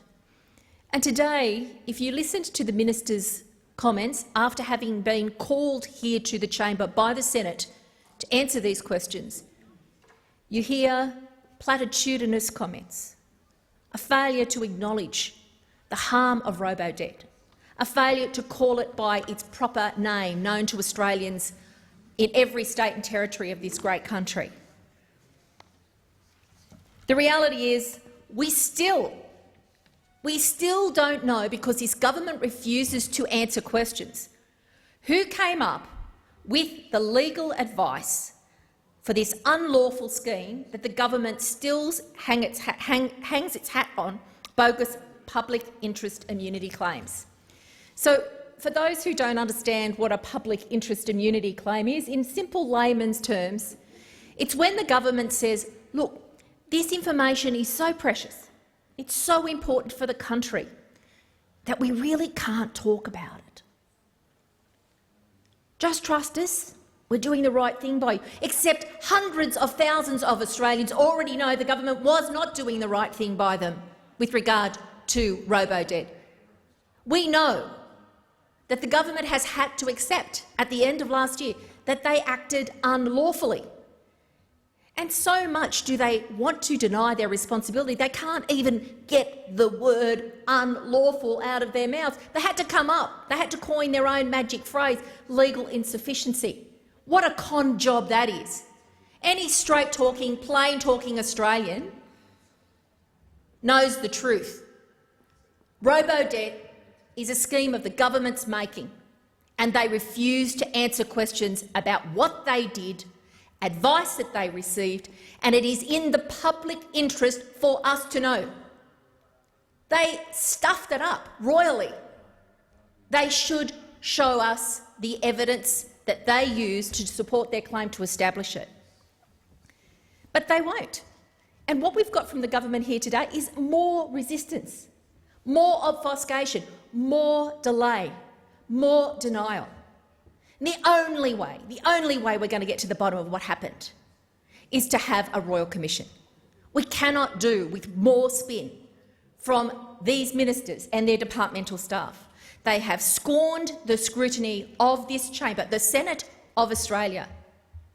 They do not think they're accountable to the Australian people who are represented here by senators of every state, here to hold the government to account. And we're holding the government to account on a very important matter of import to hundreds of thousands of Australian families. Make no mistake, this is the biggest social security scandal of a government in Australia's history. It's not the sort of history that you really want to be making as a government, but this is a scandal of extraordinary proportion. Hundreds of thousands affected, nearly $1 billion have had to be paid back to Australians, illegally taken from them by their government. And as I said in my opening remarks, countless Australians suffered emotional and mental anguish, financial despair, terrible financial impact, and all to prop up the Liberals' bottom line. And let's not forget who was the Treasurer when this decision was made, none other than the Prime Minister of Australia. Now, what terribly awful questions could we possibly be asking that are so dangerous for the country that this government simply cannot answer, that they keep saying it's not in the public interest to answer? These are the questions. This is what we want to know on behalf of the Australian people. We want to know, and we have a right to know, who came up with the idea for the scheme. We have a right to know, and we want to know, what due diligence was done and what advice was obtained by this government prior to its implementation. And those opposite will laugh and mock this process, but the reality is they're the ones that unleashed robo-debt. They're the ones who chose to change the way in which debt was recovered. Order. When did the government, this is what we want to know, when did the government first learn that its robo-debt scheme was unlawful? And why didn't they stop it the minute that they knew? You have to ask the question, did they know it was unlawful all along and just went, oh God, here's a few billion we can scrape back, doesn't matter if we hurt a few Australians on the way through, let's just grab the money? Because that's the question that lingers at the moment. We want to know, and we have a right to know, did the government settle legal challenges and choose not to appeal adverse AAT determinations in order to avoid a court ruling that the scheme was unlawful? Because what we do know is that some brave Australians who could handle the paperwork warfare actually went to the AAT, and they had the AAT, a tribunal, fined for them against the government. The government knew it. It didn't happen on just one occasion, it happened on multiple occasions. The government knew this, and instead of going, oh my, we might have a bit of a problem with this, we better sort it out, they did what they're doing today.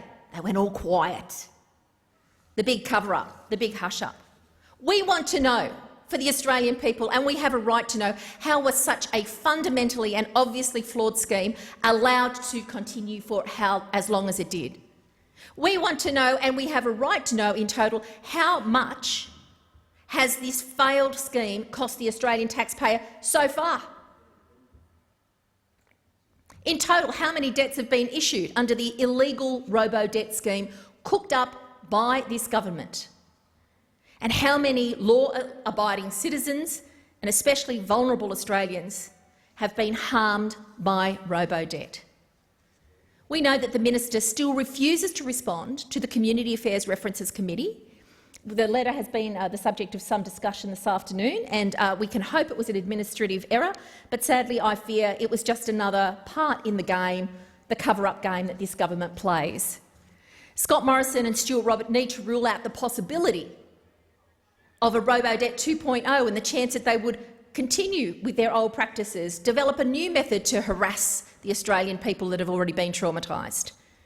Human services should be about human services. It shouldn't be about an out-of-control algorithm with no safeguards or oversight.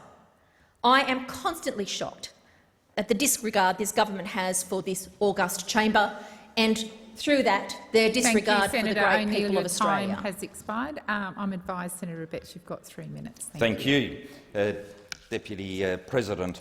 There are two issues here. One is the issue of reclaiming welfare payments, which was implemented, if I might say, in a suboptimal manner by the department, and I'm on public record as saying that, and I'm also on public record as saying that I helped achieve good outcomes for many of my fellow Tasmanians that had been unfairly targeted by an officious letter and by a scheme that was less than consumer-friendly. That said, can I remind Senator O'Neill that this scheme was in fact an add-on to a Labor-devised scheme. So if she wants to talk about, if the honourable senator wants to talk about who implemented the scheme and started it all off, she need look no further than the mirror of the Australian Labor Party. But the real issue here is not the scheme and the problems it occasioned to far too many Australians, but the principle of public interest immunity. That is a principle well and truly established, well and truly accepted by governments of both persuasions and usually attacked by desperate oppositions.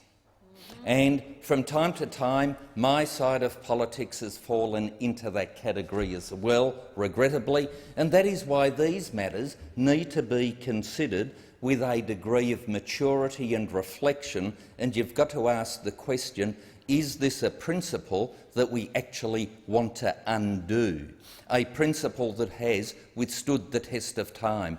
And Senator Patrick, yes, he spoke for 10 minutes about how good he was with all the cases he's raised and how forensic he's been, but I would just invite him to have a look at a couple of High Court cases. One is Esso and the Commissioner of Taxation, and the other is Grant and Downs.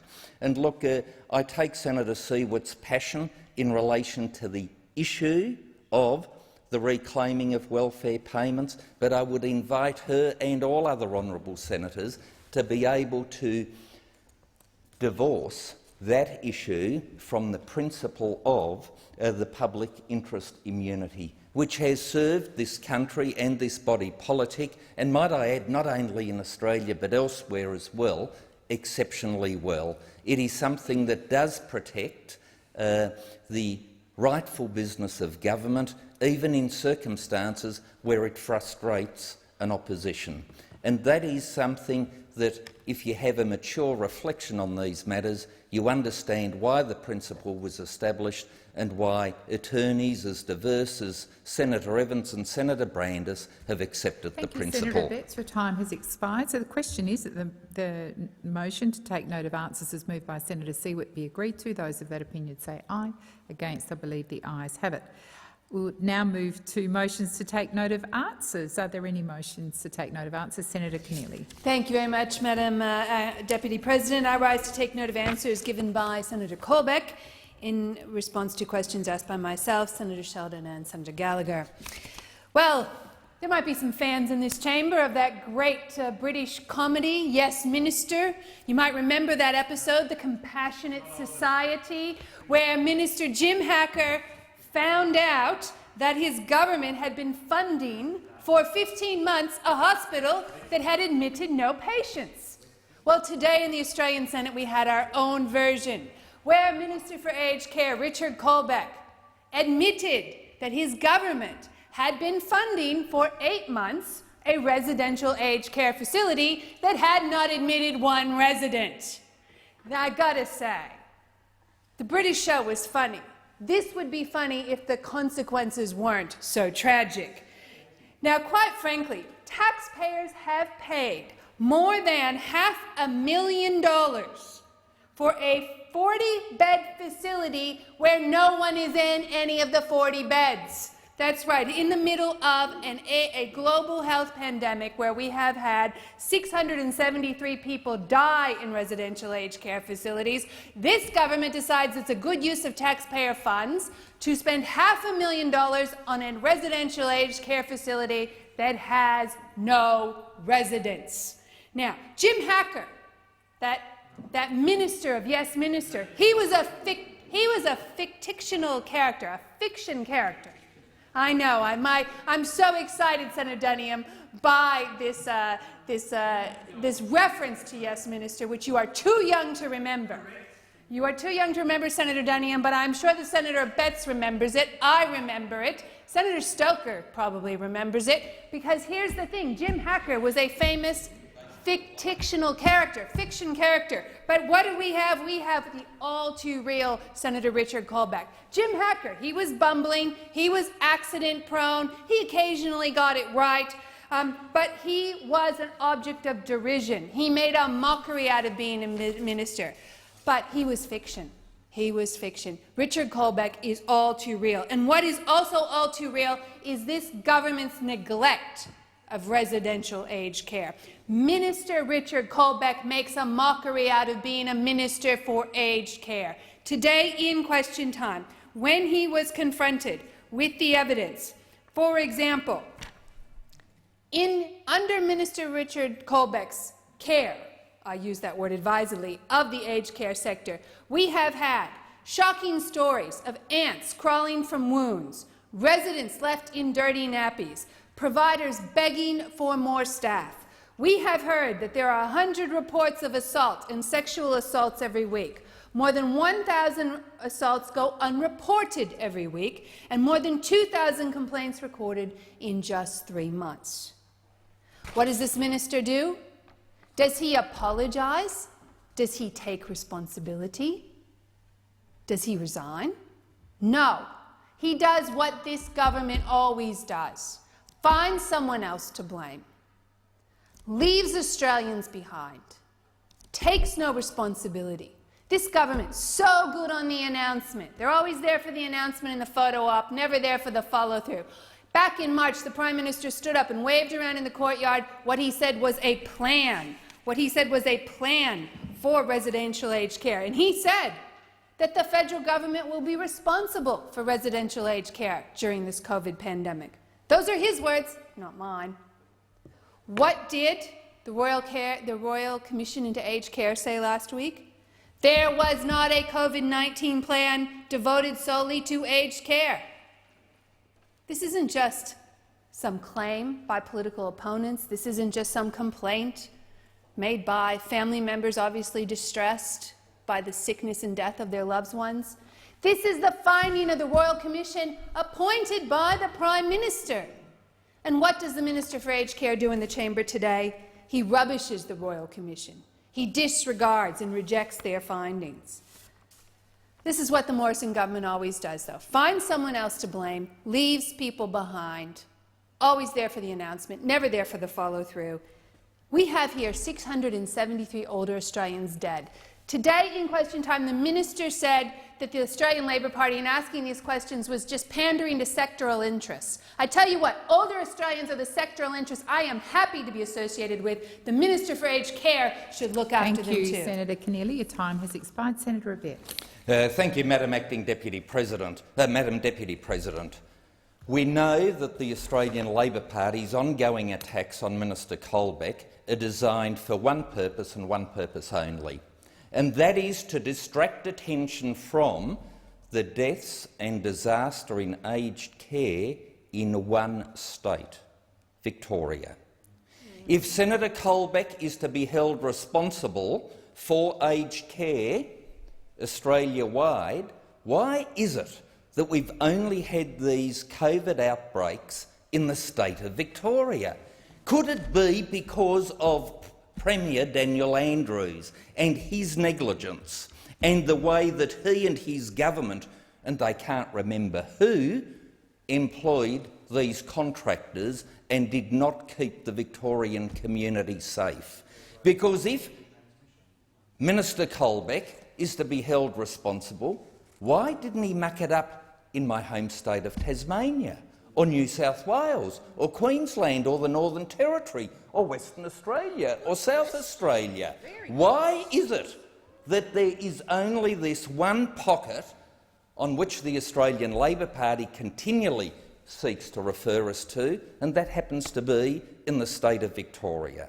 And we know why the outbreak has occurred in the state of Victoria, because of the incompetence of the state Labor government in Victoria. So let's not have any of this nonsense that somehow Minister Colbeck ought to be held responsible in circumstances where every Australian knows that the tragic consequences of Premier Andrews has led to the statistics that the Australian Labor Party seeks to enjoy crowing about.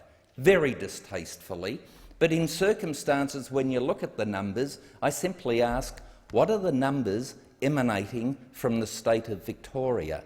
And why is it that Senator Colbeck should somehow be held responsible for Victoria? I think we all know what happened in Victoria, why it happened, and it would be good and decent of the Australian Labor Party in this place, rather than try to do Premier Andrews' dirty work, accept the responsibility that it was state Labor's fault in Victoria. Now, in relation to the misquoting of the Royal Commission, let's be exceptionally clear, Madam Deputy President. Labor purposefully, I would submit, sought to say to the Senate that somehow the government's behaviour was deplorable. Indeed, the Royal Commission never said the government was deplorable. In fact, the only time the Royal Commission used the word deplorable in their special COVID-19 report was on page 25, when they were referring to the alleged practice not of the minister but of a provider. And allow me to quote the full sentence. Insufficient supplies of PPE and infection control training for the aged care workforce were the subject of evidence in the form of union surveys and accounts. We heard of workers being told they could only use one glove rather than two, and a guideline at a residential aged care facility that only permitted 2 masks per shift. This is deplorable. Clearly not a reference to the minister, clearly not a reference to the government, clearly a reference to a provider. And so for the Australian Labor Party to come into this question time to so egregiously misrepresent that which the Royal Commission has provided to the public, might I add, a Royal Commission deliberately set up by this government because of its concern for aged care residents, because of some of the stories emanating from the aged care sector, and we as a government wanting to get things right, having established the Royal Commission, we are adopting and implementing their recommendations. And so what does Labor do? They come in here, one, misquote the Royal Commission, and then, most egregiously, and I don't know why, but they seek to defend Premier Daniel Andrews in Victoria for his neglect. And I just hope that the newly implemented industrial manslaughter charges will apply to the Victorian Labor government. Senator Sheldon. Thank you very much, Deputy President. I'd like to speak on, to take note on answers by Senator Colbeck. And just as I go to those answers, I'll just address some of those matters that were raised, because quite clearly Newmarch House, quite clearly the overseas experience of what was happening in aged care. The government learnt nothing from it. They learned nothing from those deaths that were occurring right around the world and on the front page of every newspaper before any of this crisis got a hold to the degree in our aged care system. There's a consistent position from the Royal Commission, and that is that this government and the Assistant Commissioner clearly pointed out that assisting the Commission, Peter Rosen, pointed out, and that is that there was a very clear degree of hubris and self-congratulations by the government. They failed to turn around and listen to what had happened. They failed to act. They failed to take responsibility, and even now they won't take responsibility for a sector they are responsible for: funding, oversighting, implementing arrangements. And they still failed that test after these many months. Let's look at this a bit deeper. Now, we're starting to get to know how the Prime Minister operates here, Scott Morrison. They know that he likes to make a flashy announcement. But, of course, we also know there's never follow-up. He likes to not show up when there has to be taken responsibility. He famously excused himself from responsibility for the safety of Australian people during the bushfire crisis. Remember that? He took himself secretly off to Hawaii, and then in defence he said, "They know I don't hold a hose, mate." What a great defence. Then he wouldn't take responsibility for the Ruby Princess cruise ship debacle. In March, just 3 days after he said that cruise ships would not be permitted to enter Australia except under the bespoke arrangements, I quote, bespoke arrangements under the Australian Border Force, we now have more than 20 people have died, hundreds were infected, and we now know that these passengers flew all over Australia taking COVID with them, even after our airlines pleaded for the passengers to be identified, fell on deaf ears.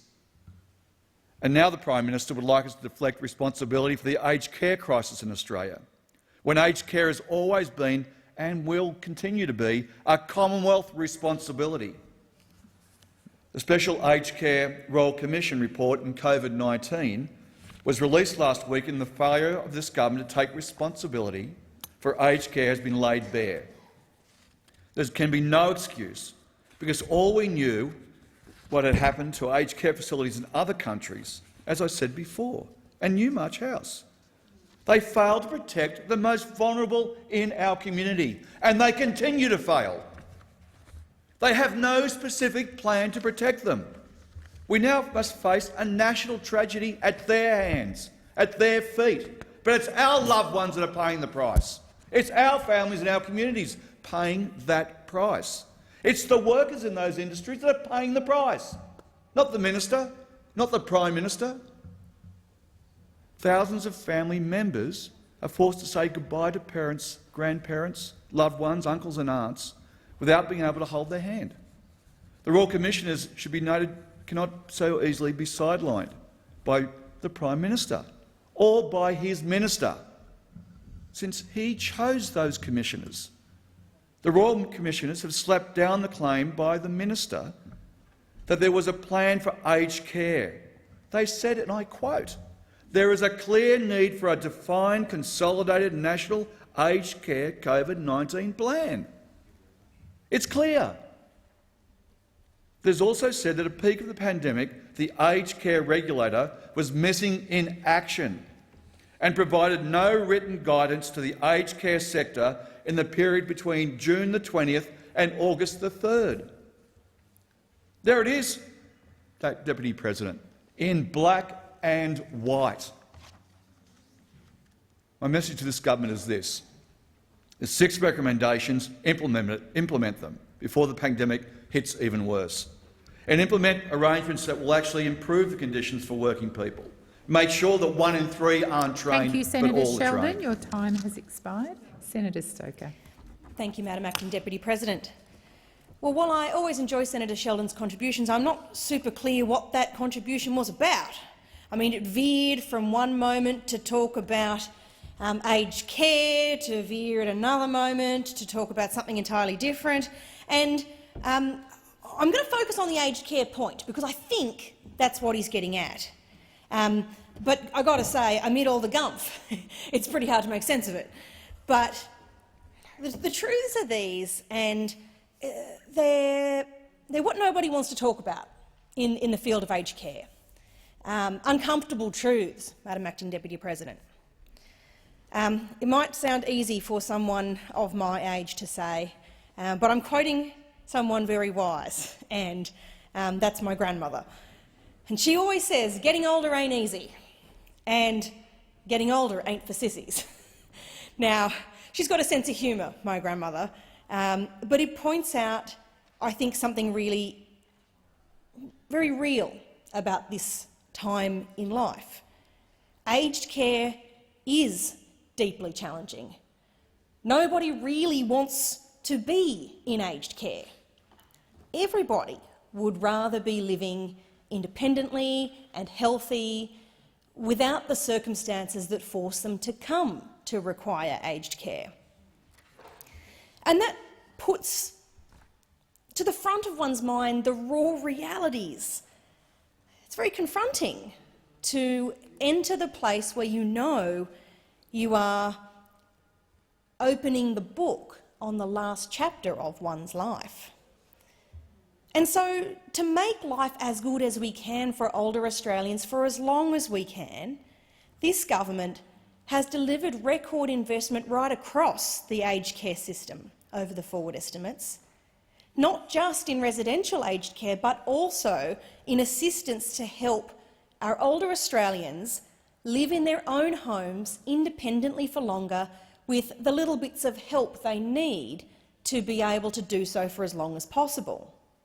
In fact, new home care packages under this government have increased from 60,308 under Labor in 2012 to 13 through to 164,135 in the coming financial year. Now, that's an increase of over 170%.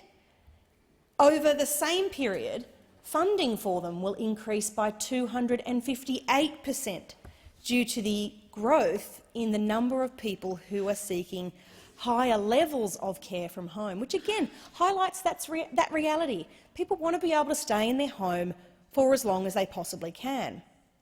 It's also worth noting that for all the gloating, for all the confected emotion we see on that side of the chamber, Labor at the last election offered no additional funding in their costings, not a single cent, nothing, not a penny, nope, not even mentioned, not a single dollar more for home care places, not a single dollar more for aged care quality, not a single dollar more for investing in the quality of the aged care workforce, and not a single dollar more for residential aged care. So I am not inclined to listen to the confected outrage of those opposite when they had no plan to improve this sector, they had no vision for investing more in older Australians, and they had no interest in the welfare of those in that difficult last chapter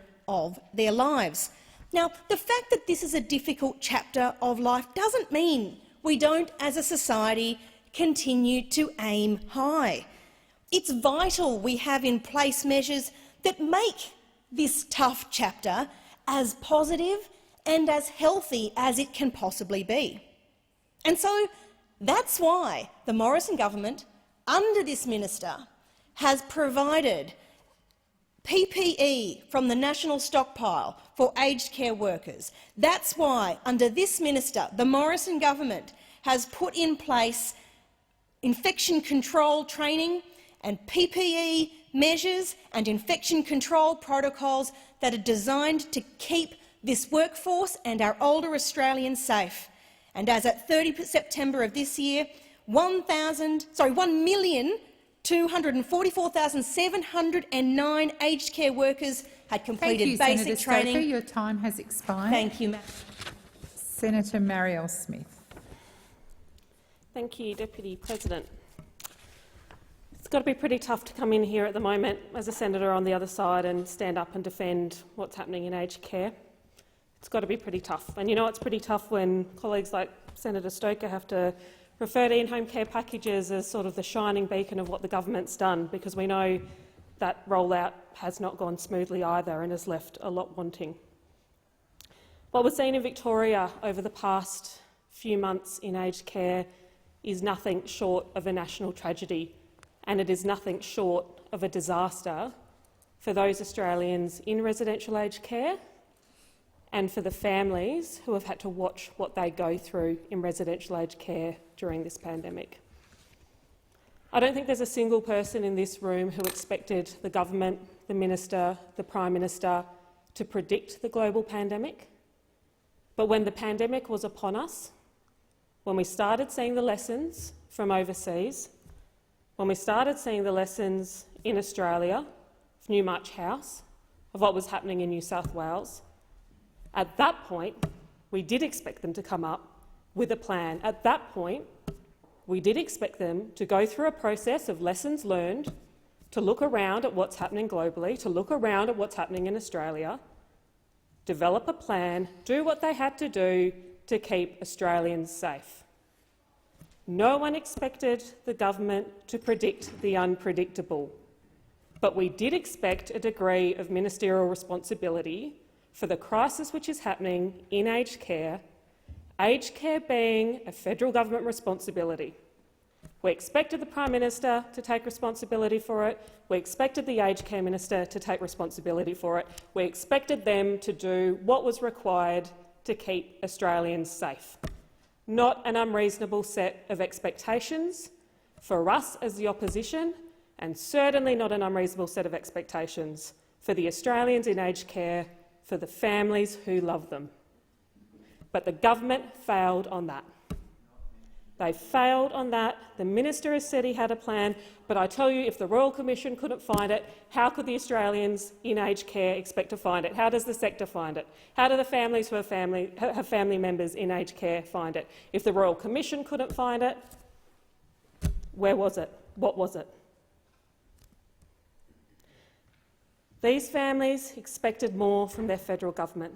They expected a sector which was resilient, but most importantly, they expected a sector which would be prepared to respond to the things we knew could come.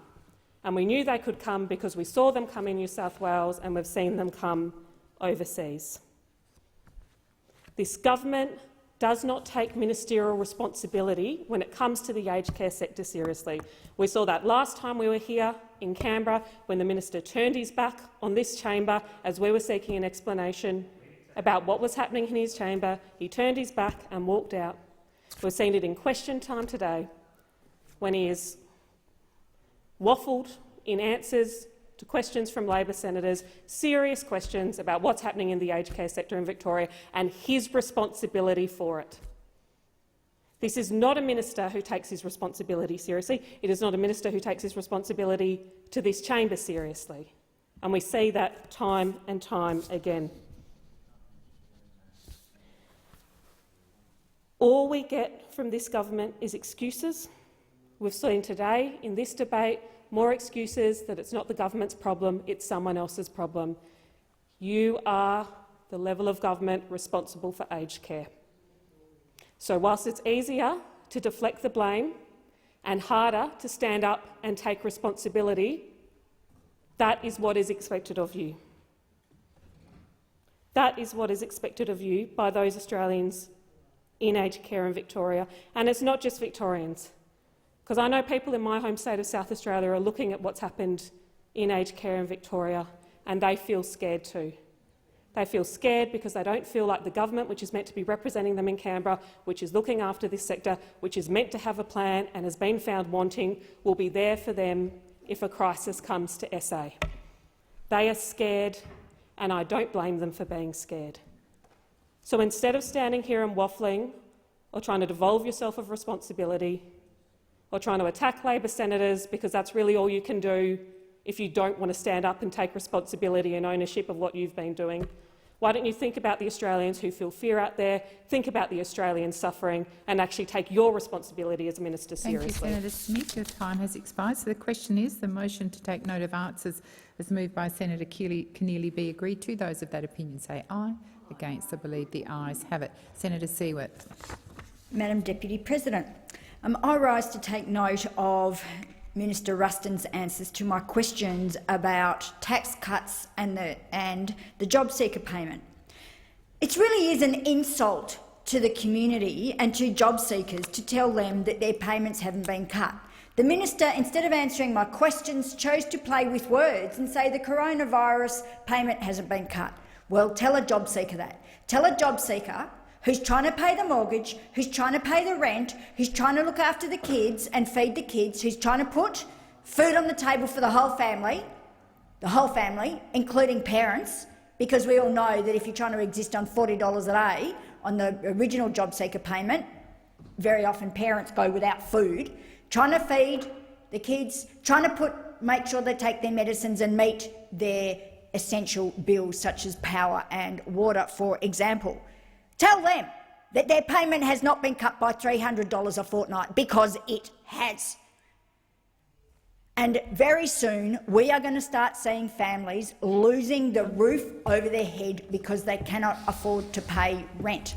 And in the chamber tonight, during adjournment, I will be telling people's accounts of what they've said to me, and I've been inundated with what people are feeling about the cuts to the job seeker payment, which has been brought to bear because the coronavirus supplement has been cut.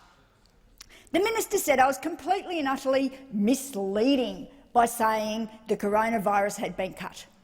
Call it what you will, people do not have enough money in their pockets. They have been dropped below the poverty line by the cuts to the coronavirus supplement. Or, to please the minister, I'll say the new coronavirus supplement payment, which is $250, which is a cut of $300 from the $550 coronavirus supplement. And what's the government trying to do? What did the minister try to do in here? She tried to justify tax cuts to millionaires. It is simply unjustifiable to be giving any more money to millionaires when people are literally living below the poverty line, will lose the roof over their heads, will be going hungry, can't afford to pay their bills, can't afford to pay their mortgage, trying to renegotiate with the bank the fact that they're having to extend even further their mortgage, or the fact that they're not going to be able to pay it for quite a long time. We all know that living below the poverty line has an impact on your well-being. It has an impact on your ability to find work. And I tell you what also has an impact on your well-being is the lack of certainty about what's going to happen at the end of December when the coronavirus supplement will disappear. And the government has given nobody any certainty that they will not be subjected to $40 a day again. So if you're trying to plan, if you're trying to negotiate with your bank to say, oh, I can't, I've had another cut to the job seeker payment or the coronavirus supplement. If you're trying to negotiate with your bank to extend your mortgage, you cannot provide that bank with any certainty that you are not going to be put back on $40 a day. It's the same goes for if you're trying to negotiate with your landlord. Oh, trust me, the government will be, I'll be on job seeker and the coronavirus supplement. Well, no, you won't be able to say that because you have absolutely no certainty.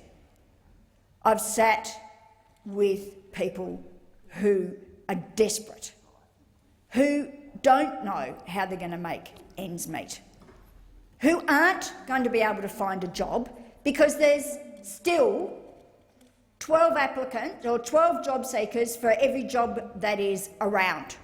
And don't tell me the number of people employed's gone up. Yes, I've heard that, but the numbers of hours worked have only gone up by 0.1%. In other words, people aren't earning the money they need to get by. So don't run the line that employment has gone up tremendously so we don't need to keep job seeker payment at a rate that actually is livable, because they aren't being able to find the work that is necessary. And who are the people that are suffering the most? The young and older women are particularly disadvantaged. And that also goes with a lot of the accounts that I'll be telling you tonight in this place about the impact that cutting this payment is having on people, and it is a cut In anybody's language, it is a cut. Make no mistakes. This is unacceptable in a country as wealthy as ours, even in this recession. Senator Siewert. Time for debate has expired. The question is the motion moved by Senator Siewert be agreed to. Those of that opinion say aye. The contrary, no. The ayes have it.